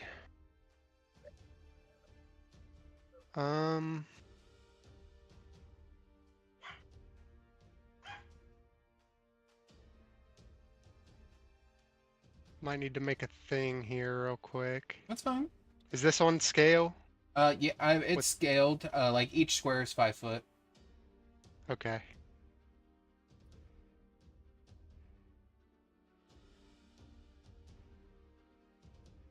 $40. Okay. I want to cast slow.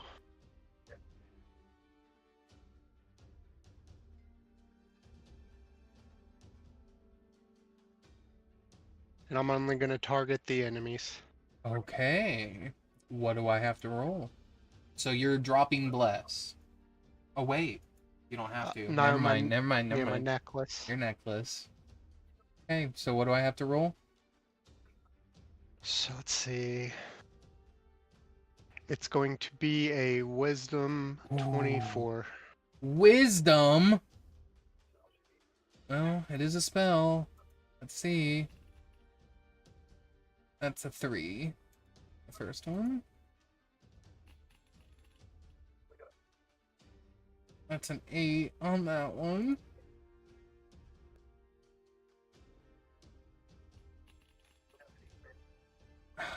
17, 18, or 10. Damn. No, they're all slowed. So they'll have a -2 to AC and Mhm. dexterity saving throws. Yep. It can't take reactions. On its turn, it can either take an action or a bonus action, not Can't do both. both. And it can make only one attack if it takes the attack action. Yep.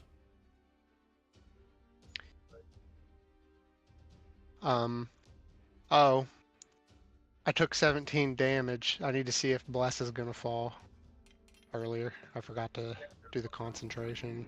Nope, you're good. It's half of the Okay. 17 that you take. Okay. And then,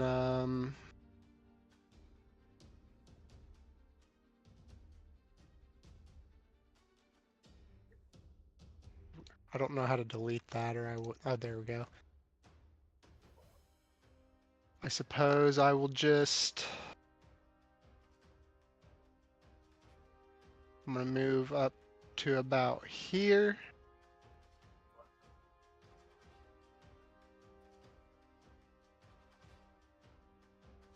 Okay.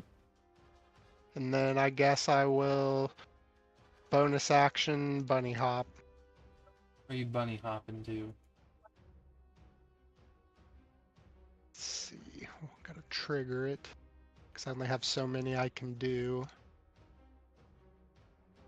And then I will jump to boing right here.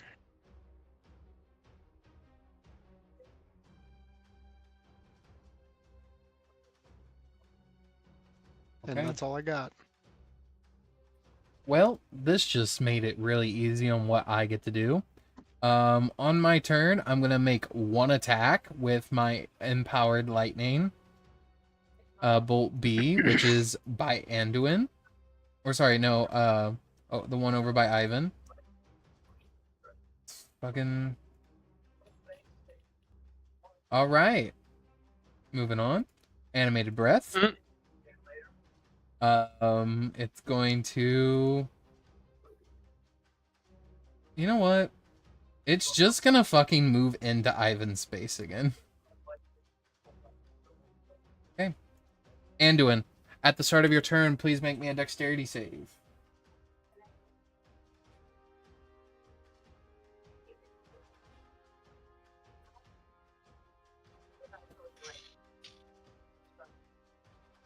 Okay, so you will only take half of this lightning damage. Did it roll? It did. You got a 26 on the first one. Oh, okay. I will point out you did roll a check, so if you want to actually roll a save, you can, but that's up to you. You did pass it either way. It hasn't been showing the dice on my app either if you're playing through the app. Yeah. All right. So, Anduin, you take half of 22 lightning, which is 11 lightning damage. Yeah. And it's your turn. So, what would you like to do? I'm going to apologize for this real quick.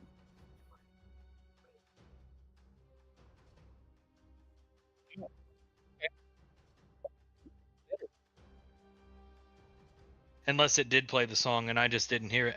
It didn't play the song. Okay, good. Or maybe it did and I didn't hear it either. No song. I am going to hit the same one that I did. Okay. Let's go.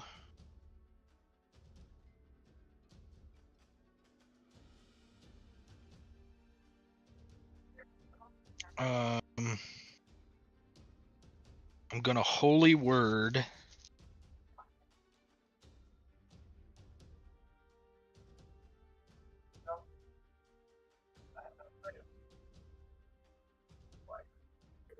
No, I'm not gonna holy word. I'm just gonna continue on doing what I was doing. Okay. 16 doesn't hit. You have you still have bless. Okay. So see if the 16 hits with bless. Because I do have a -2 to my AC. 19? Are you hitting the breath or the empowered lightning? It's the one that I hit last time. I believe that's the empowered lightning. So that one would still miss. Okay. And then what did I roll on my second one? You got a 2. You got a 12 total. So I will bonus action Fury of Blows Yes. again. That's not gonna hit. 27 should hit. I guess the 17 I could get it with the D4, couldn't I? Yeah, a 27 hits automatically. 27, but on my first one I rolled a 17. Oh, with a full... Plus 4, Yeah, 21. yeah, if you're hitting the empowered lightning, on both of those, they both hit. A 21 just hits after the -2. The AC for the Okay. empowered lightning was 23. Awesome. So the first bit of damage is 11, second bit of damage 15 for a total of 26 that round. Take 3 points of lightning damage total for Okay. hitting me twice.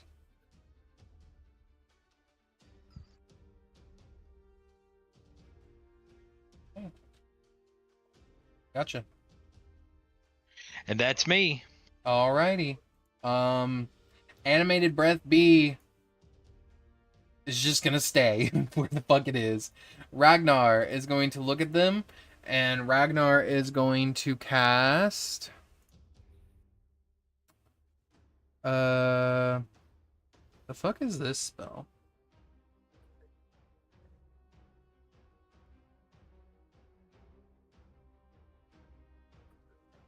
That's concentration, so I can't do that. Hey, so fucking concentration is stupid. Anyway,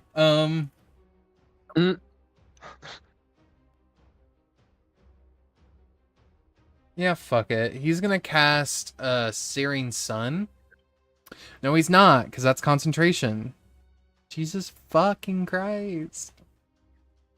Hashtag wisdom caster probs. Fuck me. He's gonna run up and cast Inflict Wounds. That's all I got. Valid.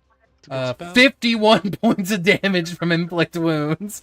I'm gonna need a roll a con save on this motherfucker real quick. I was say inflict wounds is a good spell. Oh yes. Remember when it was an attack roll spell and you could crit? I do. I wish it still was. I wish Cries it's- and Death Cleric. That's okay though, because they made chill touch an attack roll, so they helped a little bit there. I am not resistant to necrotic damage, so it takes full damage, and it fails its saving throw against Ragnar. Ragnar takes lightning damage for being within range. Ragnar takes 10, and fuck, I didn't do that for Anduin. Anduin, for ending your turn, you take 7 lightning damage, and then Ivan, you're up. What is that? I Just cast kidding. Fireball. I mean, do what you gotta do. That was gonna be Uh, what Ragnar was gonna cast. I'm With feeling my lucky. action, I will use the harp to cast an 8th level holy aura. Oh fuck. So all of us have advantage on all saving throws, and creatures that aren't us have disadvantage on attacks against us. If they're within the 30-foot emanation. That will allow me to make a weapon attack.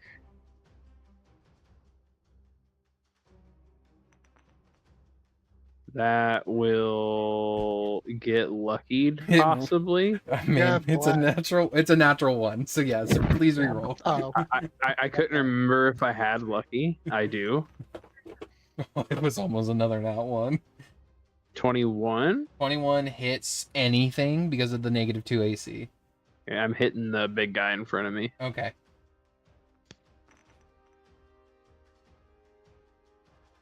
That'll be +7, and I will expend 2 of my dice to add 2d6 to that. I love you. Good night. Thanks. Minimum hey roll. guys. I love you too. Love you. Love you. We all love you. Bonus action, I will bardically inspire Hopper, which will allow me to make a weapon attack. Mm-hmm. This is my jam. Snake Eyes he- again. Yeah, right. He will take 11 plus 7. Okay. That is my turn. Hopper, you are bardically inspired. I am still bardically inspired. Is that a D8? It is a D12 right now, my man. 12.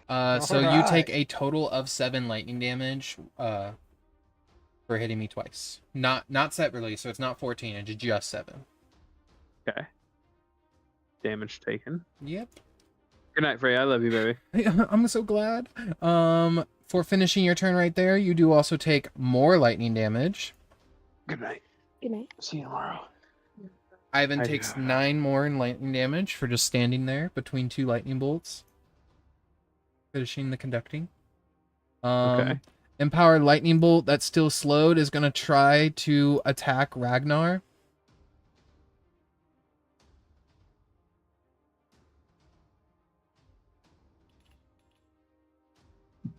Okay. Hopper, you're up. Alright. I know it didn't matter with the 12, but don't forget they also have disadvantage. My guy. They're also slowed. I know. I'm sorry. This is what's happening. Okay. They're stuck in the magical field of musical notes that surrounds Ivan that I can always see, and now you can all see it. I want you to know Lit Oh, is on sorry. Lit is on your back, just going like, Yeah, heavy metal. I didn't mean to move your circle. you're fine, you're fine. Here, I'll lock it. Deported. There you go, it's locked. Guess I will take a few steps back. And then...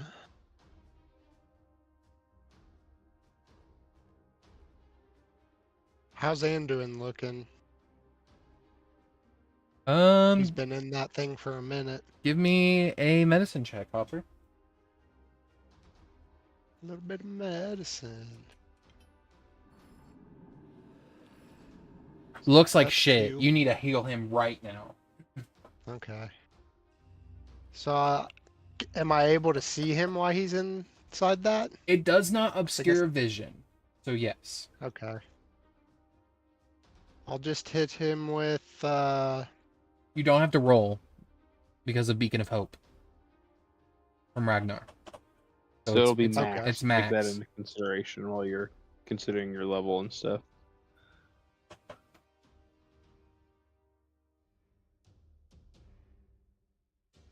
we'll give him a 3rd level healing word. Okay. So that is 64 plus. 6. Okay, so 6 times 4 is 24 30. plus 6, 30. So Anduin heals 30 hit points. Hell yeah. And then I suppose I will just firebolt. I will shoot the living lightning that is next to Ragnar. Okay. As soon as I can find the spell. There it is.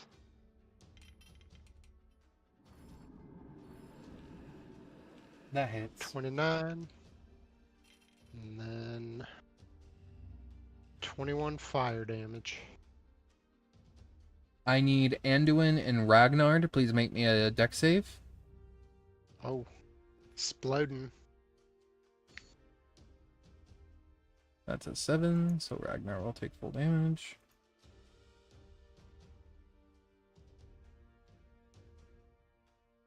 A 19 saves. I don't know what your bonus is because it's not giving me it, but a 19. 32. Yeah, you're fine. So take half of 23. And then Ragnar takes the full 23. Did he get his blessed dice? Ragnar got an 8. Or Okay, sorry. so that doesn't matter. Oh no, he got something low. I don't fucking remember what he got. What did he It's get? all good. He got a 7. Yeah, that's pretty low. Yeah, That he's D4 wouldn't have made a difference. gonna roll his con save though real quick. Hopefully he has advantage. Alright, so he keeps up his beacon of hope. Cool. Alright, this one is gone. Okay. Animated breath is just gonna move in to Ivan. That's it. Anduin, your turn. As I cry because I'm slowed. Mm. And I have disadvantage on attacking. Mhm.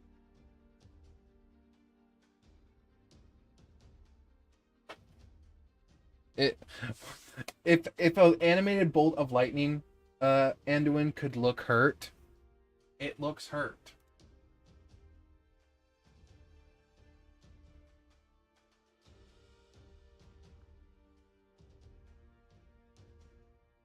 Okay. You there, Q? Oh, I'm here. there you go. Yeah, it's your turn. Okay. The bolt, the breath of lightning that you're in, if it could look hurt, is currently hurt. Is hurt. Okay. Mm-hmm. Then I am smacking that bastard. 25.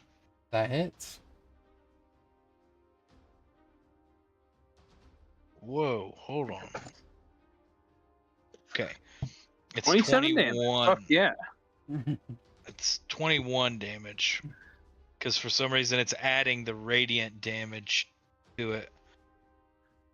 Understood. I don't know if that's showing, but it's 21. Okay. Going again. You take 1 point of lightning damage for hitting me. Okay. Even with my dice, I wouldn't be able to hit him, right? With the 17. You still have bless. So you could, if you roll high enough on bless, because it has a -2 to his AC. Yeah, an 18 is enough to hit him. No way. Yeah, Okay. I was at a 20. 22 damage. Okay. How And do you said I took 1 point, right? Yeah, hold on. Hitting him again. Take 4 more. And how do you kill a breath of lightning? From As a within. way of elements monk. Cool. I think I'm gonna do some Avatar type bullshit and kind of channel it. Mm-hmm. Like grab it Okay. and channel it and like slam it into the ground, neutralize it. As you sort of grab it and sort of channel it into yourself, go ahead and roll me. I say it's gonna be like they're like living. They're living bolts of lightning. So give me a strength save to try to like pull them in and sort of like do that. Ooh my! I'm gonna see if I have lucky. Do you have lucky? I think everybody has fucking lucky at this point. If you don't, I can offer assistance if you really need it. I don't think I have lucky on this guy. Offer the So you rolled assistance. 2. Okay. I will use my reaction to give him. Oh, I do have lucky. Jesus fucking Christ. I I found mean, it's it. up to you. I'll that just or use my my lucky. reaction? That way it's not affecting Okay. you. Keep your reaction. Strength. Oh my! We'll use another one. Jesus. That's what I had to do. I rolled double nat ones with it Okay, earlier. so what's your There we go. total? Yeah, you did. 16 plus what? It was a total of 28. You pull in this bolt of lightning, and it's like your veins become a vacuum source, and because the rest of them were below half HP, you pull the rest of them into you, ending this encounter without them Oh my. exploding. Hell Absorb yeah. that. Damn it. Because those would have done a lot of damage if they exploded.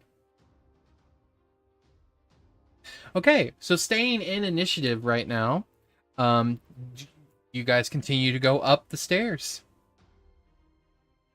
Are we still under the effects of bless?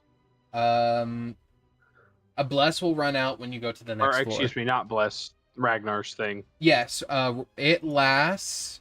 Let me scroll up to it. Beacon of Hope. Bless only lasts like a minute. Beacon of Hope lasts for 1 minute, so it will also last until you guys go to the next floor, we'll say. Yeah. I will, as we kind of like settle down out of combat, I will use another charge off the loom to cast a mass cure wounds on all of us that will be Okay. maximized. Yes. So it'll be 47 healing to everybody. Alrighty. Oh hell yeah! How do I roll a d7? Uh.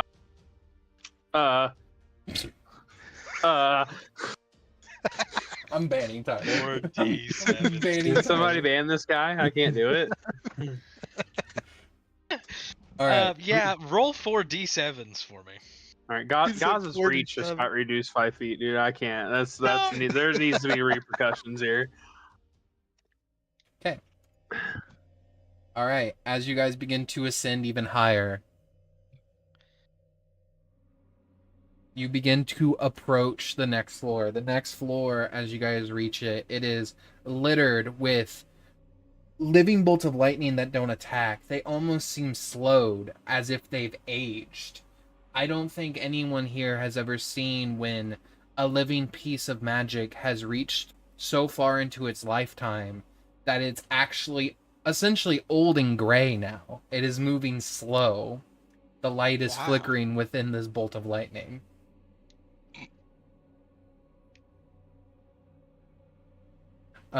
As you guys progress, you guys will eventually come to like a room.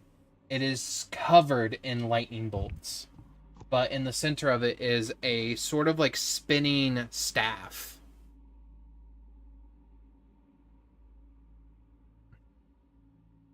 What would you like to do?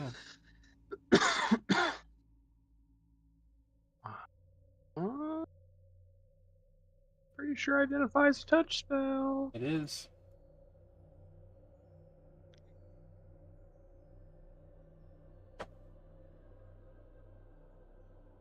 I grab it. You will have to walk in because it's covered in lightning bolts. So are you trying to just walk in? Okay. Anduin, can you eat these lightning bolts too? That was pretty neat. Are you gonna try to vortex them all in? I mean, yeah, I can try.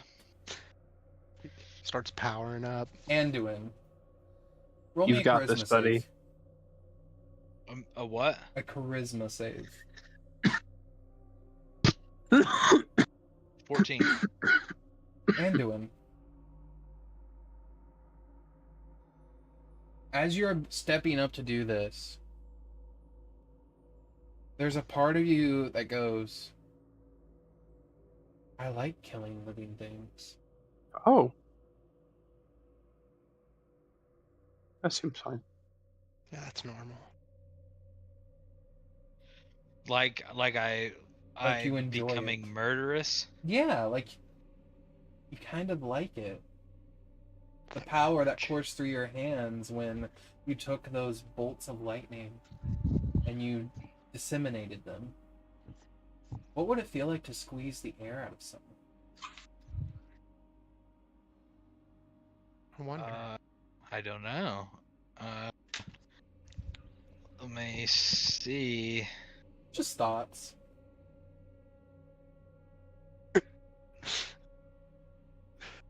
I mean, I guess I can find out on these lightning bolts. Maybe it was a fluke on those first two. Maybe. Roll me a strength save as you sort of step into the room and begin to like sort of like chi bend the lightning bolts. 25. You sort of sit there and the bolts of lightning begin to sort of circle around your hands. You sort of hold them into like a sort of semicircle and the bolts of lightning begin to sort of like flow around into a circle until they're spinning faster and faster, collecting them like threads.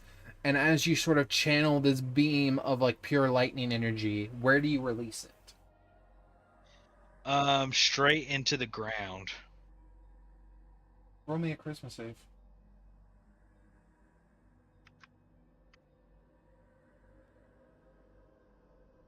A 12. The ground is fun, But Ragnar is right behind you.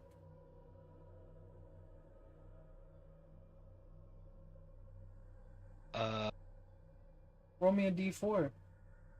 On a 1, you hit Ragnar.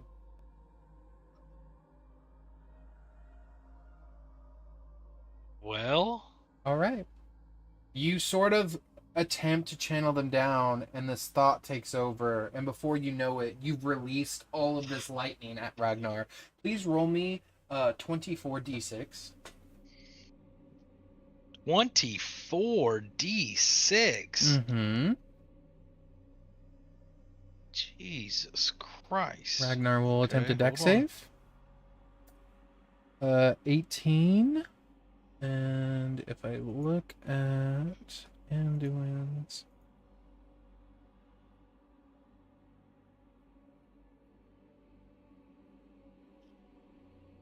Fingers getting wore out trying to get. You said 26, right? Yep, 26. 94. Okay, 1 second. Damage. I gotta see. Yep, so your DC for your stuff is 22. I did not roll high enough on Ragnar.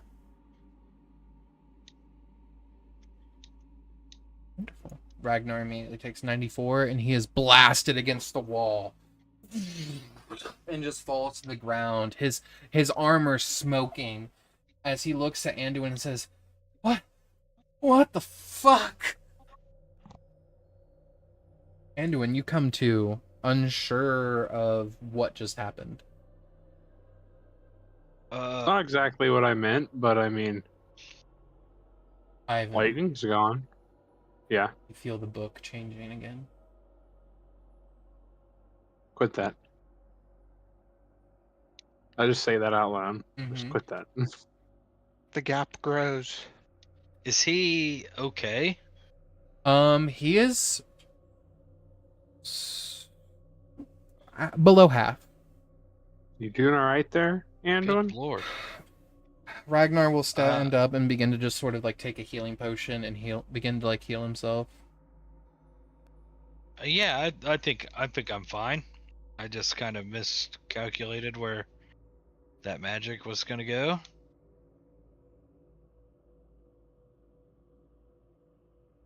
Anduin's hand is like twitching.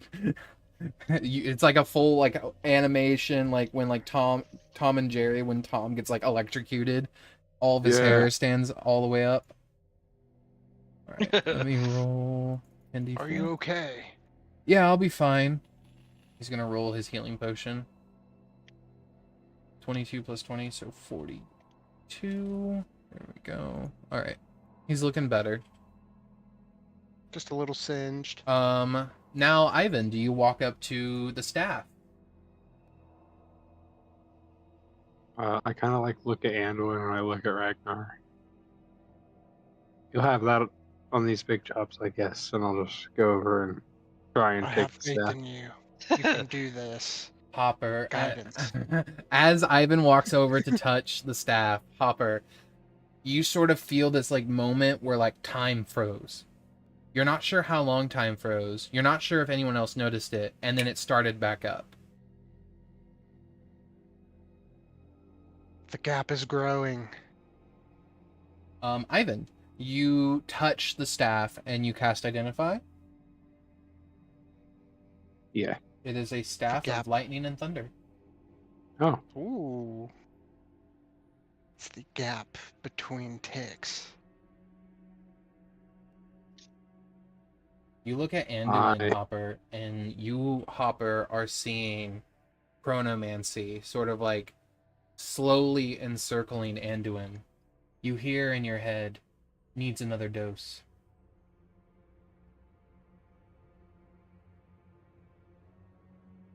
Wow, Anduin, look at that staff over there. Anduin, do you look at the staff? Oh yeah. Anduin is looking at the staff.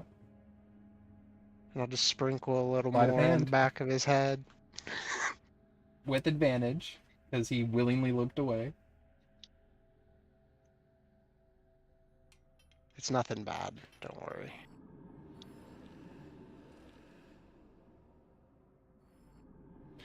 With an 18, since Anduin willingly looked away, Anduin, you turn around again, and the moment Hopper puts his hand down, you feel something hit your head, and then your eyes sort of roll back, and those thoughts, those like weird thoughts you were just having, melt away, and your history, your story, you begin to remember it again.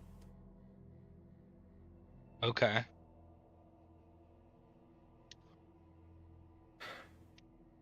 All right. Are we good to go to the next level before Anduin decides to siphon all the lightning in this tower and shoot it directly up my ass?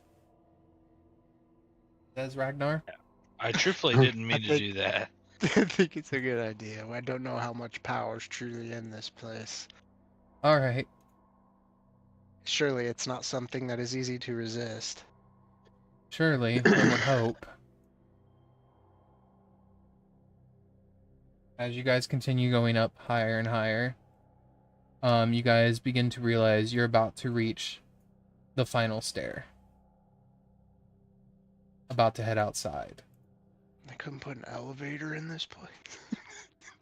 Hopper We has just- actively been jumping the entire way up there. Continue. You're fine. As you guys make it, you are greeted with this. Oh. Cool, what's Cool. that? You guys enter from Wow. right here. This is a Oh. cool map. You see in the center this crystalline beating heart, and within this gemstone there is something sort of floating within it. And you watch as a golden hue sparks, and you guys know that another body has just turned to ash in town. Another tick.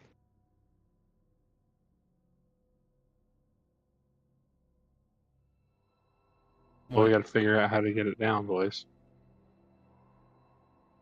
Without getting burnt to a crisp, preferably. As you guys Don't get think there's a closer, moment to be spared. as you guys get closer and closer to it, you feel the elemental energies leeching off of this thing from invocation. Fire, ice, lightning, thunder, acid, poison, spilling out of this thing, and a ravenous cycle, exploding outwards in veins you watch glow across the castle. Each of those 5 staircases would have had you fight a different elemental aspect. Hmm. You guys just happen to choose lightning. 5 elements? There's more than 5, but there were only 5 staircases. Oh, okay. Because there's fire, cold, lightning, thunder, poison, acid. Oh, I see. Sorry, I was an airbender way of thinking. You're fine, you're fine. I was like, what's the 5th element? Fucking We have Alice from Resident Evil spawns. to figure out how to get it down, right? Are you moving that close to it? I'm gonna start Okay. moving up the stairs towards it. As you move up the stairs to it, you feel this like force building, and you watching as the runes around begin to glow violently.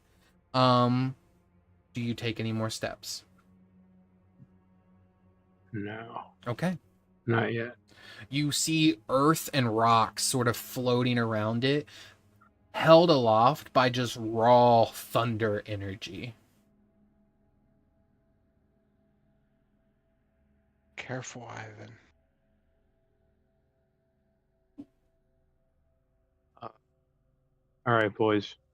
I've got 2 different ideas. One of them is a little crazier than the other. Okay. Christian, does circle casting exist here? Yes. Okay, but we you can guys try- are outside, so technically you are on top of the tower, which would put you back outside. So remember, Okay. verbal casting. Yeah.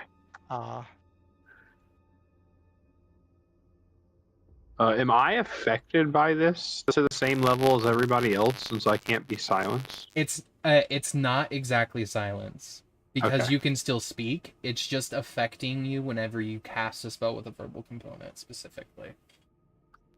So you are Well- still affected because you can't be silenced, We can try and circle cast to dispel magic on it to amp it up. That's the less suicidal of the plans. Ragnar looks at you. What's the suicidal version? I cast 2 absorb elements on myself, grab it, and hope for the best. Ragnar will look at Anduin and say, I mean, we do have a third option. I mean, he is a way of the elements monk. As long as he doesn't fucking hit us with the elements, could he? Yeah, I don't know. He just shot the fuck out of your butthole a second ago. I'm not sure. Look, I'm a cat. I forgive. I'm not trying to get shot in my butthole. I don't care if he's reality. Well, I feel like we could just run and hide when he goes and does it. I'm feeling a little more level-headed anyway. I mean, I think I could handle it. I mean, I could at least try. All right, good luck, buddy. And I'll give him a bardic inspiration. Guidance. Can I please have everyone roll me perception? Wait. I might not be able to guidance because that might be. Okay. It is. It's vocal. 29. 23. King of the Night Seas Perception. tonight. You said perception, Christian? Yes, I did. Okay, sorry. You're good. Oh, I don't know why it Oof. doesn't roll both. I technically have advantage, luckily, because of an item. Oh!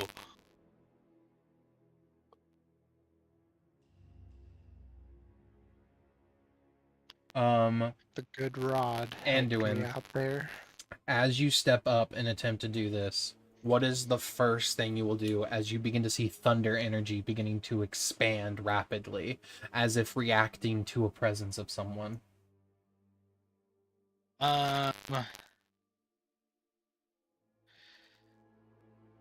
And this is kind of where all of the elements are converging. Am I understanding that right? So, invocation at its base is elemental magic. So, yes, it Okay. is every element from acid all the way to fire.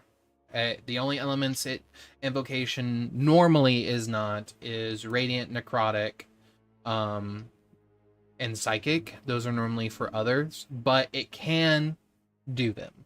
It's just not as prevalent. But it's Okay. every element under the sun.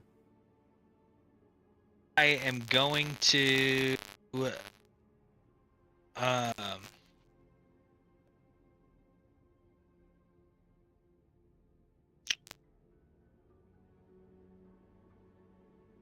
I'm just gonna try to like meditate a little bit, Mm-hmm. like close my eyes and kind of wander into this Mm-hmm. elemental storm and see how the ebb and flow of this is gonna be. Yeah, like you sort of let the energy sort of take you. Yeah. Okay. As you sort of step in, make me a wisdom save and let your body sort of flow with the energies. A 23. You watch Anduin sort of step up, and he sort of lifts off the ground barely, his wings taking him, and he follows in with the other rocks, just beginning to circle around this thing slowly. Ivan and Hopper, you both see a flash of shadow running, darting between rocks, but you cannot tell what it is. I'm just gonna try and keep an eye out on Anduin and protect him if I need to. Anduin just begins to sort of float around, getting further and further. Anduin, as you feel yourself being pulled in, you feel the thunder radiating through your body, and you hit the next one. You feel coursing energy through your veins. How do you attempt to conquer lightning? You hear in the back of your head, Anduin, all the times that you never thought you were a hero, all the times that this power that was gifted to you, the life you were given, was a mistake, but you are taking the first steps to something greater. So how does Anduin conquer lightning? I think in a similar way, he's going to try to let lightning wash over him, knowing that there's a high probability that he's going to take a little bit of damage, but just maybe more ground himself and continue moving towards the center.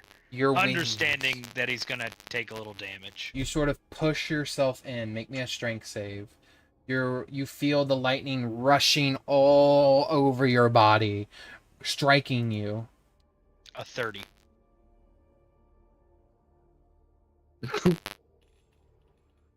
You will take 11 points of lightning damage at first, as you begin to sort of fly around, the bolts of lightning striking into you, and your feet touching the ground, becoming a grounding wire for this lightning.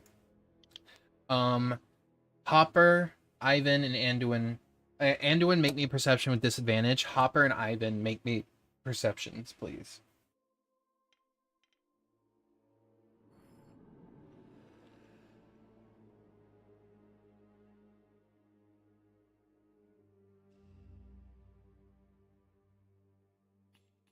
$25 with disadvantage. Nice, dude. God damn. You see, with a 25 on your disadvantage, you see something darting, like out of the corner of your eye, between rocks, and it's sort of like slipping in between the lightning bolts, as if not to be seen. Something hiding between the lightning? Yes. Okay. You sort of begin to move further in. You take some more lightning damage. What it's like jumping to spots that aren't being struck Yes. as everything switches. Yeah, okay. It's I got a like you're visualization. watching it sort of like jump into the shadow of a lightning bolt before it strikes. Interesting.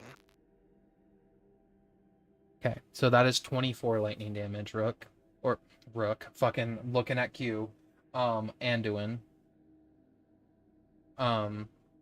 You have reached the pillar of acid. 25? 24. You have reached the pillar of acid. What do you do? Because we all know what happens when acid meets stone. So what do you do? This is the one that I was worried about.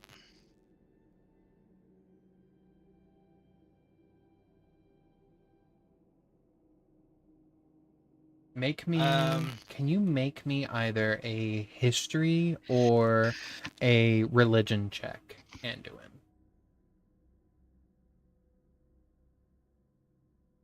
A 5. Okay.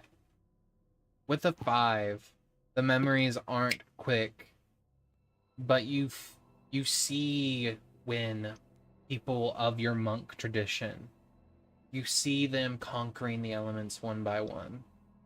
You don't see them conquering acid specifically, but you do hear the words, "An element is only as strong as you let it be."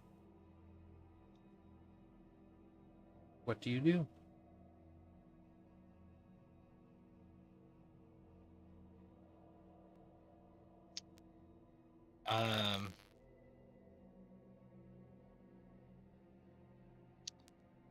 I'm going to...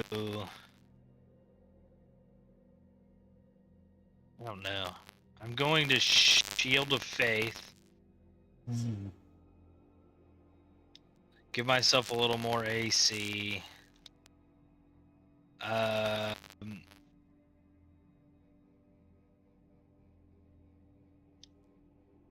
And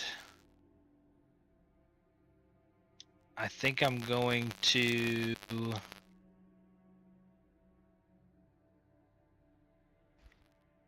just, let me see. You're not in combat, I just want Anduin on here.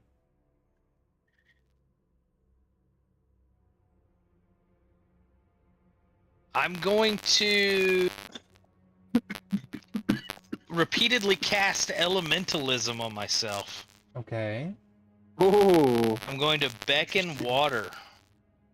You Okay. sort of beckon water, and as you do, you feel the cool, wet tips of your fingers begin to sort of like get moistened. Water begins to collect up your arm.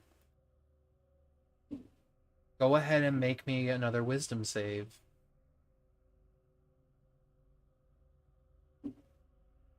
A 22. You sort of hold out your hand as you beckon water, and you begin to watch as the acid, the top layer, sort of begins to freeze from the ice layer that's right after it. Oh. Do you move across? I do. You step through, bolts of lightning still striking as you are grounding the energy. 20 points of lightning damage. As you make it through, you automatically make it through acid and cold. Okay. You now are at poison, which, being what you are, completely nullified as you just hold your breath and walk through. Yep. You finally make it to fire. Raging hot fire. Hot enough to melt stone. As you look at it, you see the flames. What do you do? I'm assuming my elementalism is that it's too hot to try to make some water in here, yeah? Yeah, and the lightning is kind of singeing off the water as it sort of collects on you. Okay. Um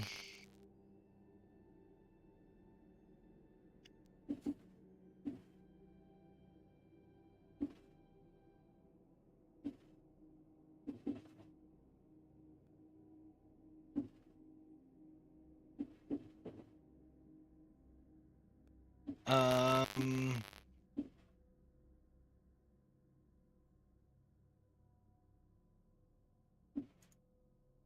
how many more elements do I have to push through after this? This is the last one.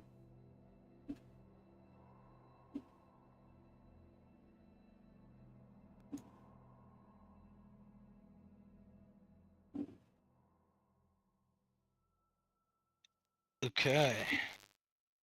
I'm going to wade into this fire, and I'm going to ready an action. As you Actually, I'm Mhm. going to do a few things first. I'm Okay. going to take my bag. Mm-hmm. I'm going to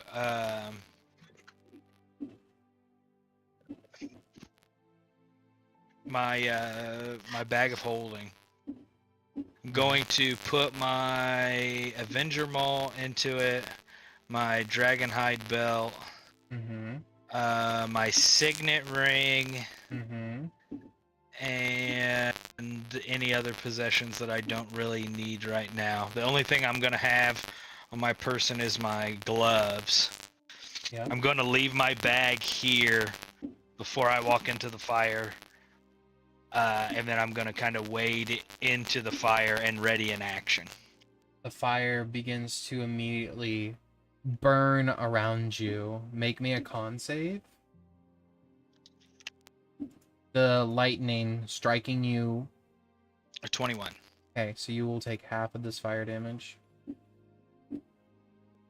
So half of 15. Bolts of lightning still striking. You take another 15 lightning. As you make your way to the center, flames reach around you. You look at your hands and you're beginning to see cracks, formations beginning to appear down your arms. Fire is reaching through you. What is your action that you are holding? Right as the life is about to leave my body. I don't know how this is gonna work. Mm-hmm.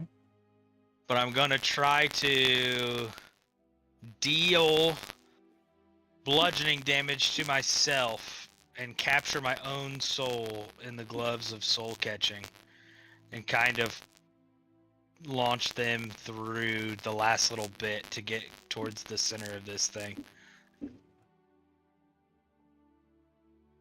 Go ahead and roll damage on yourself.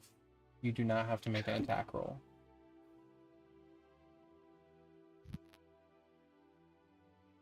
You all watch this as Anduin steps into the fire. The flames rage around the gym. Flames growing about 12, almost 24 feet tall, springing around this gemstone. The energy colliding like a kaleidoscope of energies, mixing and mixing, power fluctuating. What did you get on your roll? 17 and then plus 2d10. You sort of like reach in to yourself, and you can feel yourself lurch as you hold this sort of soul in your hands. And for Anduin knows he's alive, but did Anduin truly believe he had a soul? No. So when he's looking at his soul that his own gloves capture, what's he thinking? He's definitely happy to see that there was something in there, and that means that he probably was a hero. In some way, shape, or form. You sort of hold this in your hands, and the flames wrap around the soul in you, and you begin to lift it up toward the gemstone. The bottom part superheated by the fire, beginning to crack as you push in. You can hear in the back of your head the people you saved. They're not angry, but more importantly, the people that you didn't save are not angry. They were never angry at you. They were angry that you hurt yourself and that you didn't think you were a hero. As you hold your soul up toward this gem, you hear in the back of your head, this is where you were always meant to end. You were always meant to help them find it. You weren't meant to go beyond this moment. And you live with that. Do I recognize this voice? Yes, it is the boy that you didn't save.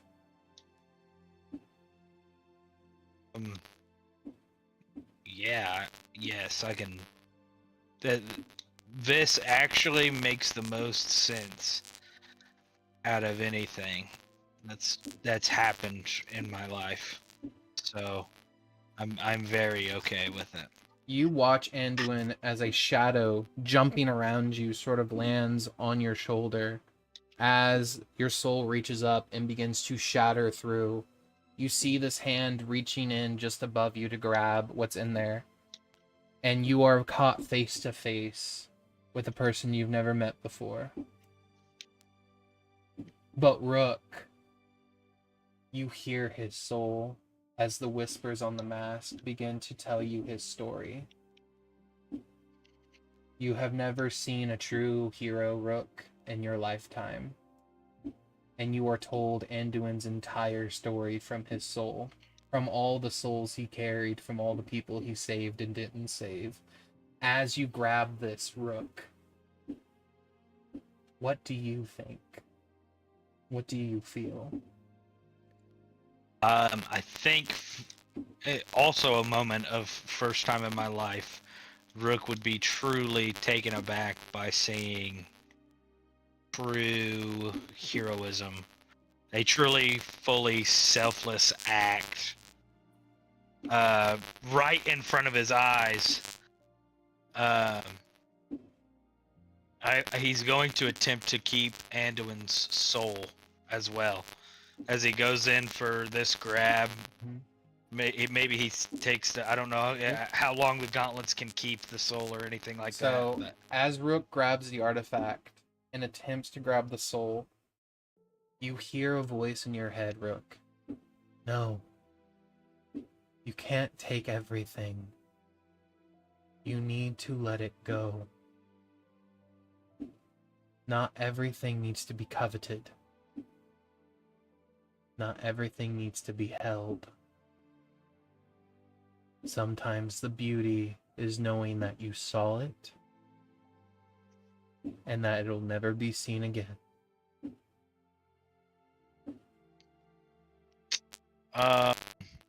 Rook will he will not take the soul.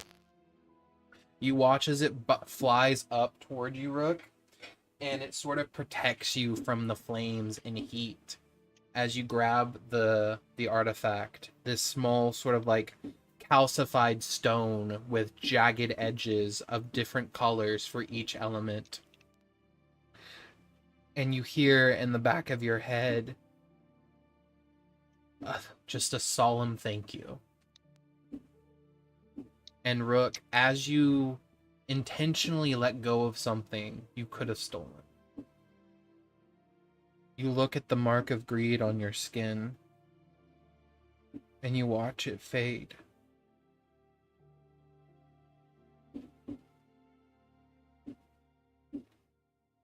Like fully fade? Fully fade. Whoa. And you watch as a massive influx of power disbands at the same time. Everyone is sort of blasted with this like wind. It doesn't do damage.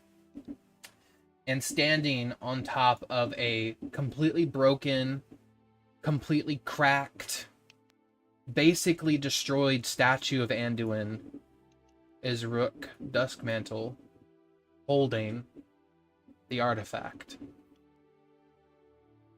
And sadly, I don't think either of these guys know who Rook is either. Ivan would. Ragnar Oh, also yes. does. Ivan, Hopper, you both look and you see Anduin's soul sort of depart. This majestic gold sphere outspread, looking down at Rook and then looking at you two. And you both, you don't hear anything, but Ivan, you feel something. Something overriding the magic that's happening to the book that's inside of you. And in the book of Exalted Deeds, somewhere is now written, and Anduin finally became the hero everyone knew he was. And so long and so forth is the story of Anduin and how he saved the world.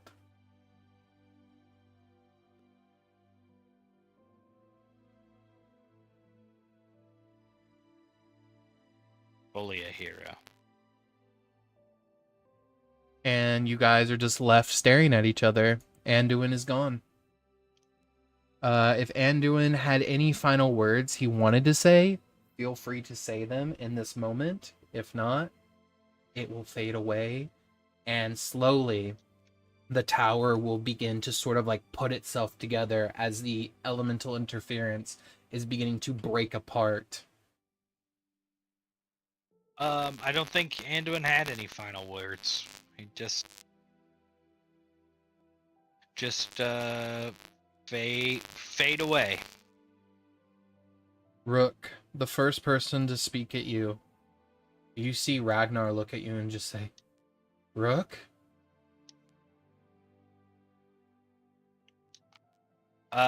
Rook will kind of nod towards him and avoid eye contact. He's not gonna really respond. I seek a bit of clarification. Yeah.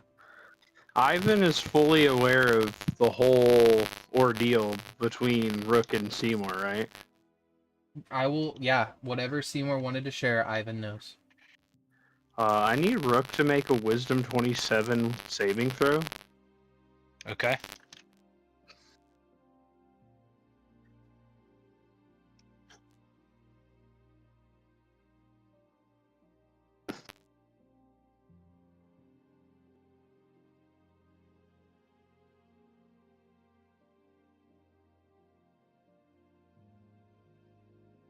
Sweating nervously.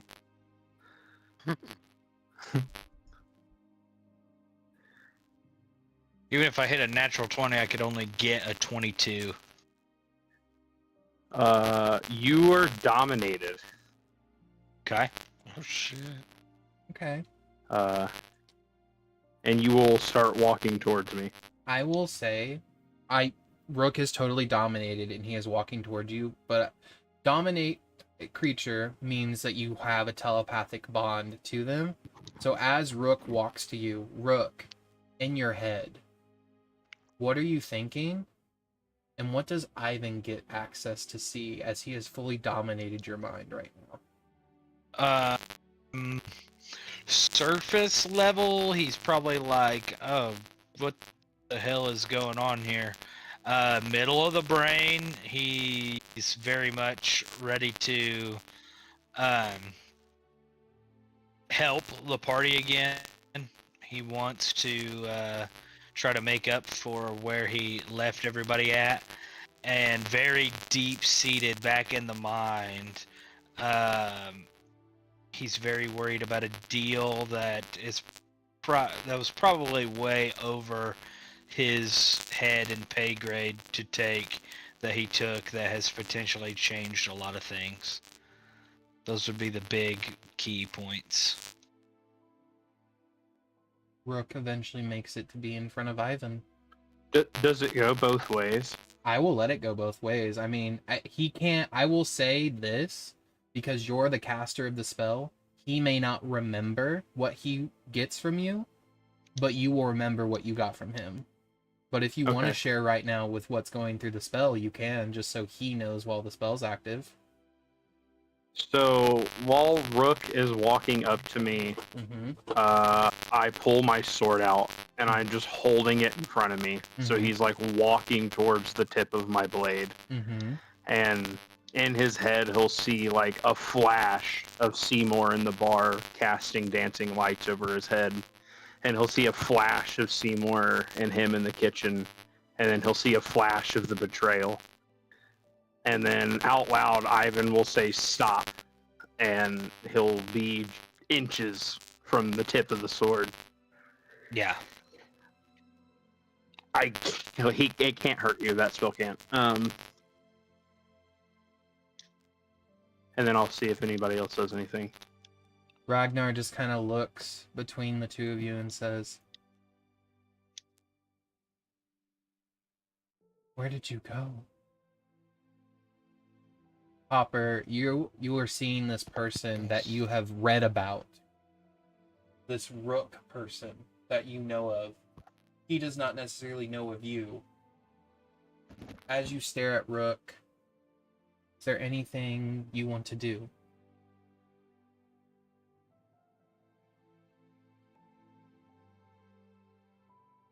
I've only heard the stories.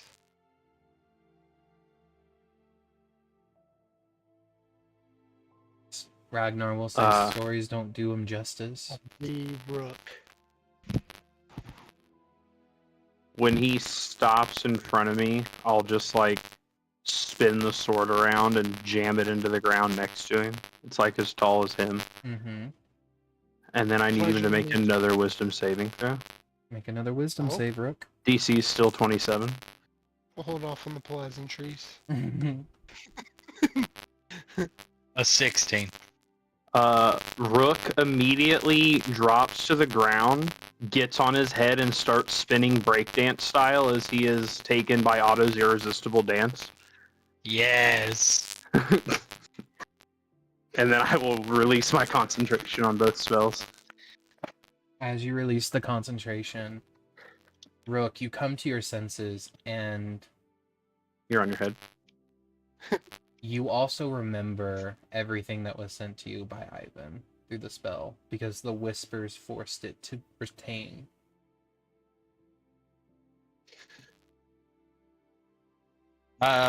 As he is kind of coming to and realizing those memories, you see a couple tears in his eyes. You will also see that he is not a Ravenfolk. He is in a human. His changeling form. He just looks kind of like a grayish human. Okay. Guess that was important before we kept going. But All good. You can say like you drop it after the dance. well, or unless you want to be in it from the very beginning, that's also totally fine. I think maybe a flash of him there interacting with Anduin before he did his everything, but it would drop as he grabbed the artifact. Got you. That's fine. You'll see a couple tears in his eyes from reliving those memories. And then head down, still not really making eye contact with anybody. He's going to extend the artifact out to Ivan. I'll take it. Do you also give him the other one as well? Yes. He also hands you the crown of divinity, which is divination artifact. Excellent. How do you look? How do you feel right now? I mean, truthfully, I think Rook feels like when you were in his mind, he feels good. He's not sickly. He's not hurt. Physically, he's fine. Yeah, physically is fine. His psyche is pretty beat up. Rook, after you hand both of those to Ivan, all of you hear two little metal pieces clatter on the ground behind Rook. I turn my attention that way. Rook, you turn around and you see two little gold pieces. Just there. No idea where they came from. Did you drop some coins? I'll wander over and look at him. You look at them and they're definitely not normal coins.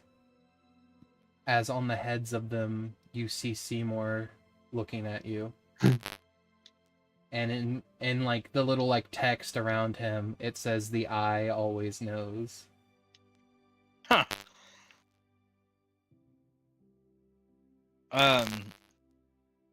We haven't been through any like rifts or anything in a long time, right? This wouldn't be money from like a different universe. You get the feeling that Seymour, the god of magic himself, made them. Oh. Very nice. He gave you two magical coins. I will put them into my pouch with all of my other coins that he's given me. Yep. They're actually the only gold you have left. That's it? I should have at least one more piece. Yeah. It's the first one that he gave me. No, that's what I mean. All of the gold coins that you have on you are all the ones Seymour has given you over the course of this campaign. Everything else, gone. Okay.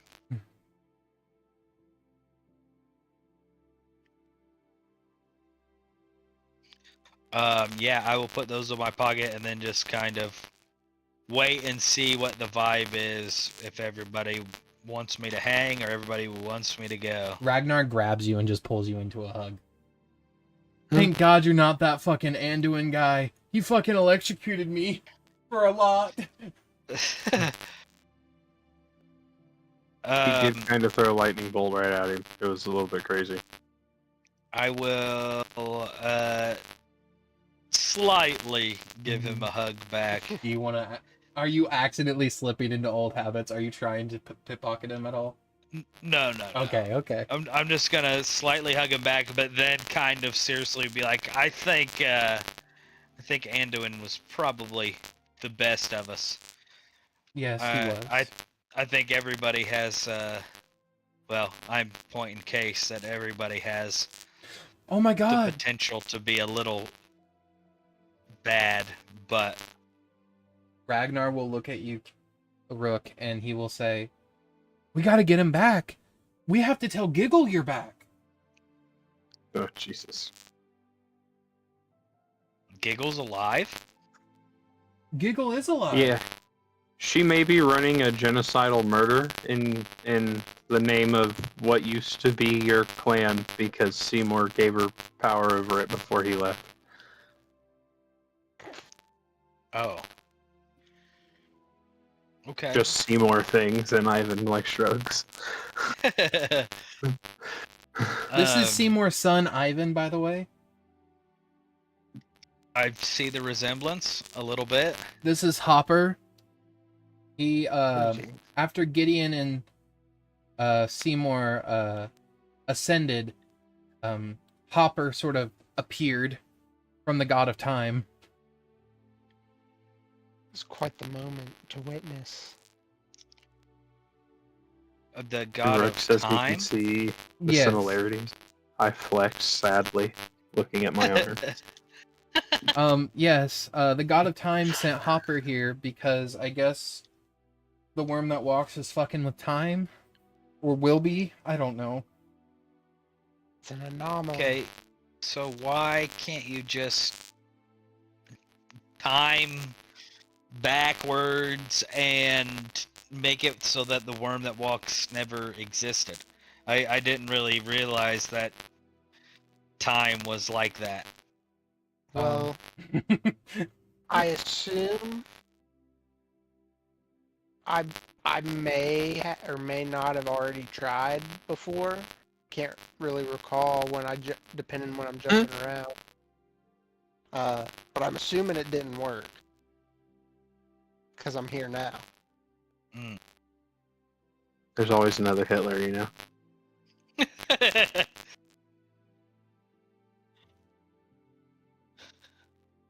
Okay. Well, we're 2 artifacts up. That means the worm doesn't have them. That's 2 less for them.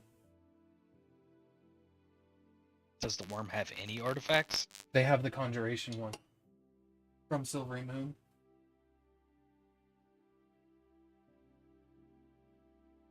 I think we go back home and feed these to the power source and regroup. Okay. I think the guy that gave us a ride was originally your friend, Rook. Benji? Do you whistle for Benji, Rook?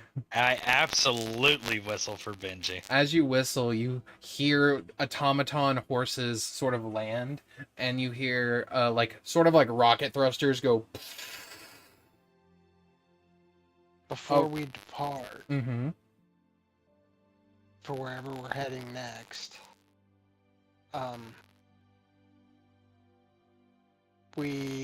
if we're still looking for who was responsible for this travesty, I have word of an archmage of conjuration who may or may not be in Spellguard.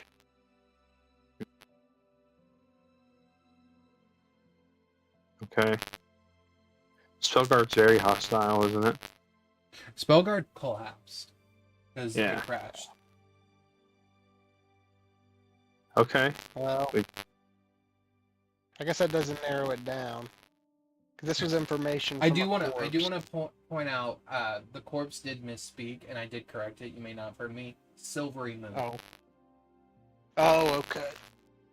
Not Spellguard, Silvery Moon. Rewrite that. Surrounded. I think that we should still drop these 2 off before we go anywhere else. I just don't really want to travel with them. Absolutely. But we can Yeah. definitely go to Silvery Moon next. Get in. Oh god. Catch a We ride. get in. Who's riding shotgun with me? You know it's All me. right, shotgun. Oh, I get 2. 1 on each Gotta be side. quicker than that. Oh I my, guess. okay. Time stop. Fucking Hopper. He takes shotgun real serious. Hopper casts time stop just to make sure he gets fucking shotgun. It's bullshit. Hopper always gets shotgun. Hopper also somehow moves faster than Rook, who is a dexterity rogue, because he has just naturally more initiative than Rook. Yeah, heli feet. Hopper and Rook both take opposite sides of Benji. Ragnar and Ivan, you both get climb in. And you see Benji look at both of you and say, "Let's try to beat the time from last time. Hang on, let me lean back. 3.5 hours. Let's cut it down to 1. Lean back, Rook. Woo! And he just fucking takes off. You guys are hurtling through fucking lights, time, and space. You guys watch as a moment stretch to infinity. And at one point, you turn and you look and you're seeing guys sit at a computer rolling dice.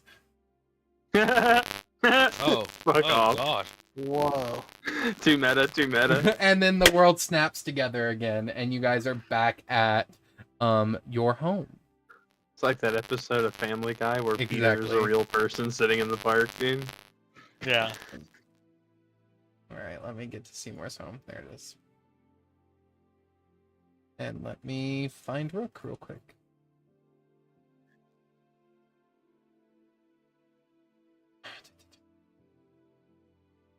As you guys make it, there we go. Rook's right there. Let me remove Anduin. Alright. Ivan, do you go put into the waters those 2 artifacts? Yes, sir. Okay. As you walk to the waters, you begin to see the artifacts begin to melt in your hands like you would if you hold sand in water.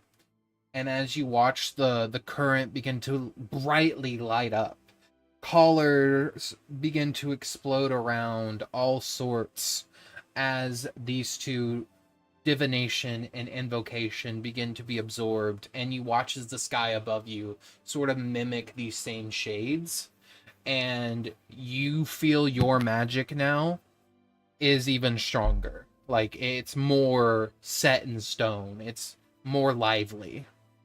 Oh boy, more potent. Almost real. Excellent. Good job, gentlemen. Rook, as you guys land here, a person appears in front of you.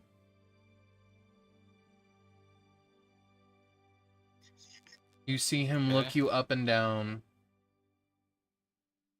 So, I see we have returned. Do I recognize this person? It is the librarian.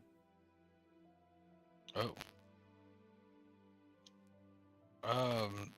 Yeah, I kind of got away from my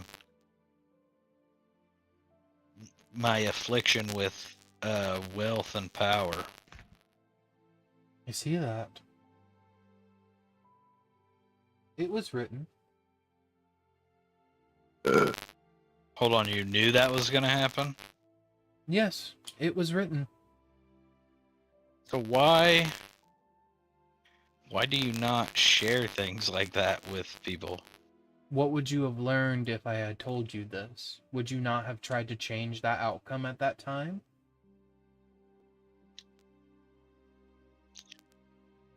I don't know, I guess I just would have been more sure about some things.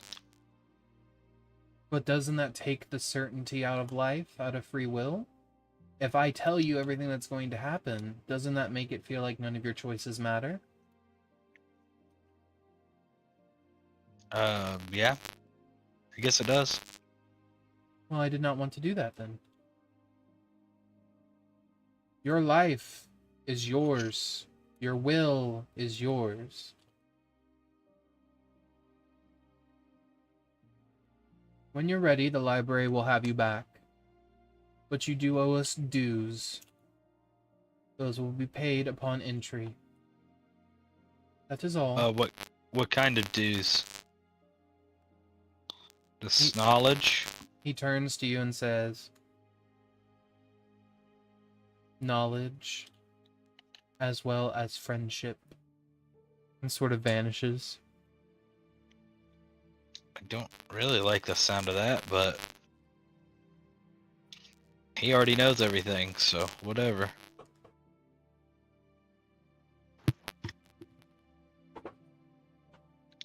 Hopper, as like the doorway to Apocrypha opens for the librarian to step into, you see for just a moment a dark ocean, and then it vanishes. Huh. What a place.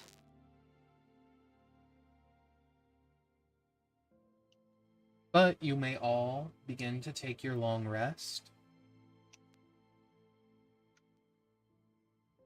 And as you do, you may all catch each other up on anything that you wish to share that has not been stated yet.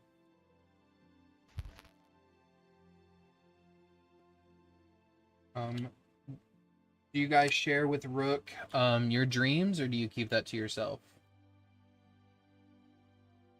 Oh yeah, God talks to me in my dreams. So Rook, Who? God, Which god? God of time. Oh my. Rook, as he explains the God of Time, talks to you, he will also explain that he needs to find the pendulum within the Dark Ocean. I've seen it. The dark ocean. I've had a vision of that as well.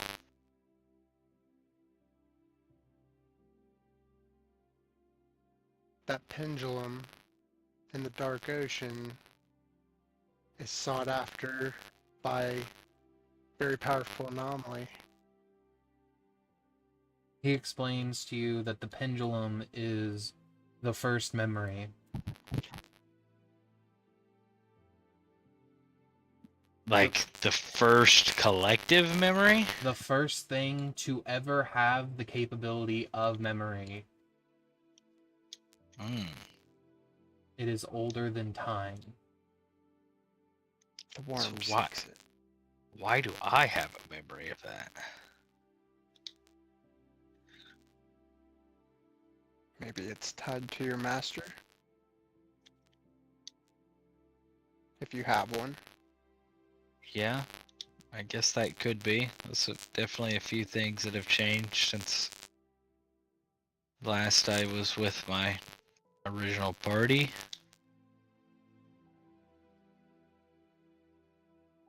So, you'll need to find a way to get to that dark ocean, Hopper.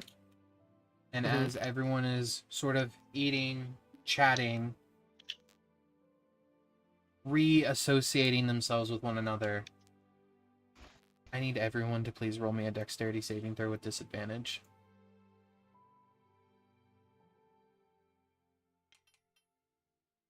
I'm sorry, Christian, you need us to do what now? A dexterity saving throw with disadvantage.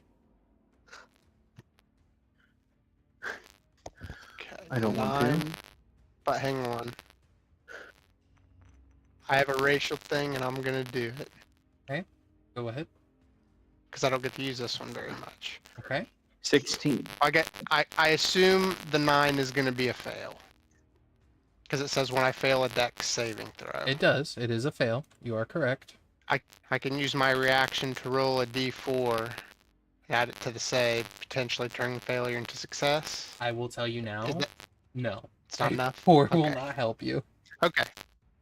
Fair enough. Hopper, where in the treehouse are you, or are you outside? Hang on, I might have to reload the map. No, I have it paused. Oh, I would just be near where I walked in. Hopper is thrown. You watch as something sort of like erupts, the ground shakes, Everyone falls to the ground. Hopper is thrusted away from some sort of like wind or aftershock. Everyone else that's within the treehouse is okay. Hopper, you take 55 points of bludgeoning damage, and then another 74 necrotic damage. Whoa. 55. 74. Everyone within the treehouse just takes 32 bludgeoning damage, and Rook saved. Ivan did not. Hyson failed. Zeri failed. Conrad saved. Alright, so everyone takes that 35 bludgeoning except for Rook, who only takes half, which you can actually evasion it and take none. I take Rook. none. You take none. Do you immediately rush outside, Rook? Yes. Rook, as you rush outside and the only one that is not knocked prone, you immediately look and see this massive, gargantuan, almost like pulsating orb mixed with machinery and magic. It's like a crystalline egg, but as you stare at it, you've seen this type of gemstone that's growing out of it. And you hear in the back of your head, Elysium Delirium. Whoa.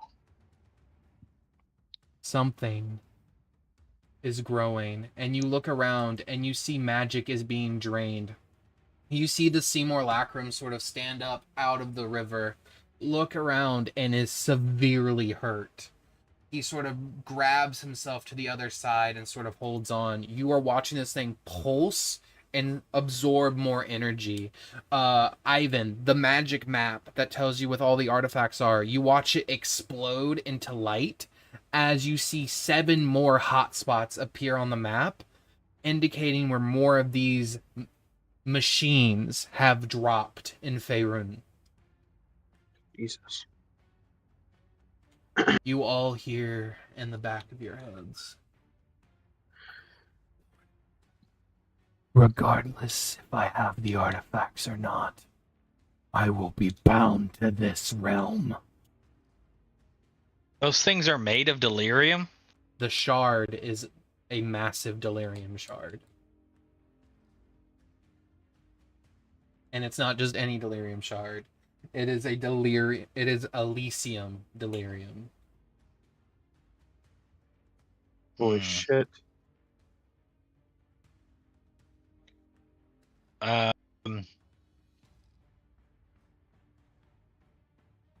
Everybody's inside, all on the same level besides me and Hopper. Hopper and the Seymour Lacrum, who is just, he is in pain. You see where like rocks have impaled him from the blast, as well as a lot of his body is like turning gray, because the Seymour Lacrum, it's made of magic. So everything that's gray on the side where Hopper is being siphoned, and he was partially siphoned.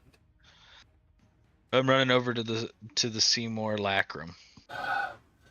Hi, Rook. How are you? I'm doing good, buddy. Do you have enough magic to do a spell or two for me? He stands up shakily. What do you need? Is there a way that you can make a tiny hut or rope trick or something where we can pack everybody in and they won't get hurt? And he sort of holds out his hand toward the tree. And Ivan, you watch as the tree begins to shimmer on the outside. Rook, get Hopper inside. I will Misty Step and grab Hopper and Misty Step. You cannot Misty Step on that side. Oh. The gray side. It just stops you completely. You can Misty so Step like to I it. get here and it falls. Yep. Okay. Hopper, you I'll- have never felt so out of magic before. While you have been out, Hopper, I need you to start taking the lowest level spell slots you have, and I need you to get rid of all of them up to 4th level. All of them to 4th level Yeah. right now? Yeah, from 4th level Okay. down, they're consumed. Okay. All right, Rook, you sort of grab Hopper.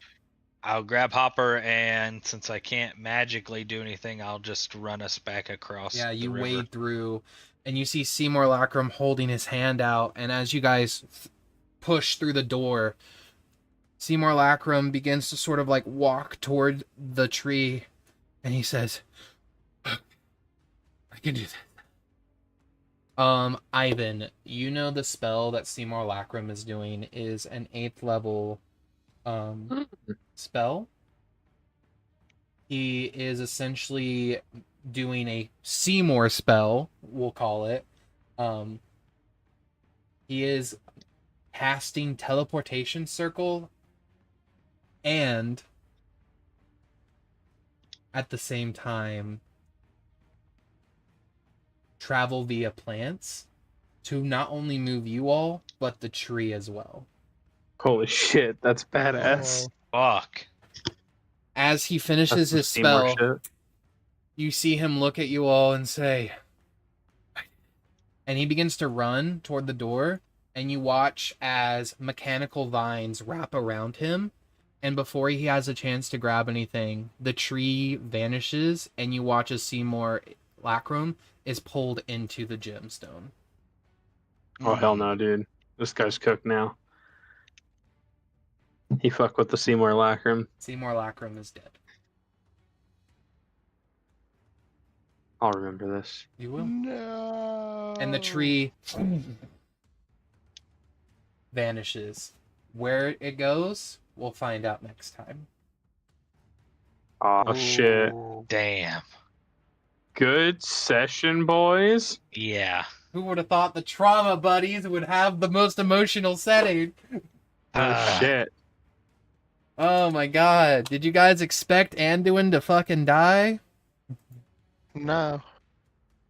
I kind of didn't either. I, honest to God, honestly, did not think he was going to die, but then I was like, no, it needs to happen here. He needs to be the hero. Yeah, I that finally was got to badass. be. Yeah, he finally got to save everybody. Good narration to make Ivan not immediately want to kill Rook too. Yeah. I knew what I was doing. I was like, yeah, I know you're going to want to fight him. I'm not going to take that from you if you want to fight him, but I do know how I just dominant wanted mind it works. to be graphic. Yeah. Yeah. Did he take his bag of holding with him? Rook did. I'll say Rook picked it up, and he gave it to There was whoever. a holy Avenger in there. There was a So holy he did like strip himself. He did. So He did. Yeah. I was a little suspicious when he stripped everything off. I was like, oh no. Yeah. He knew. Yeah. The moment he stepped into the fire, and I was like, no, there's just no way out of this without him dying.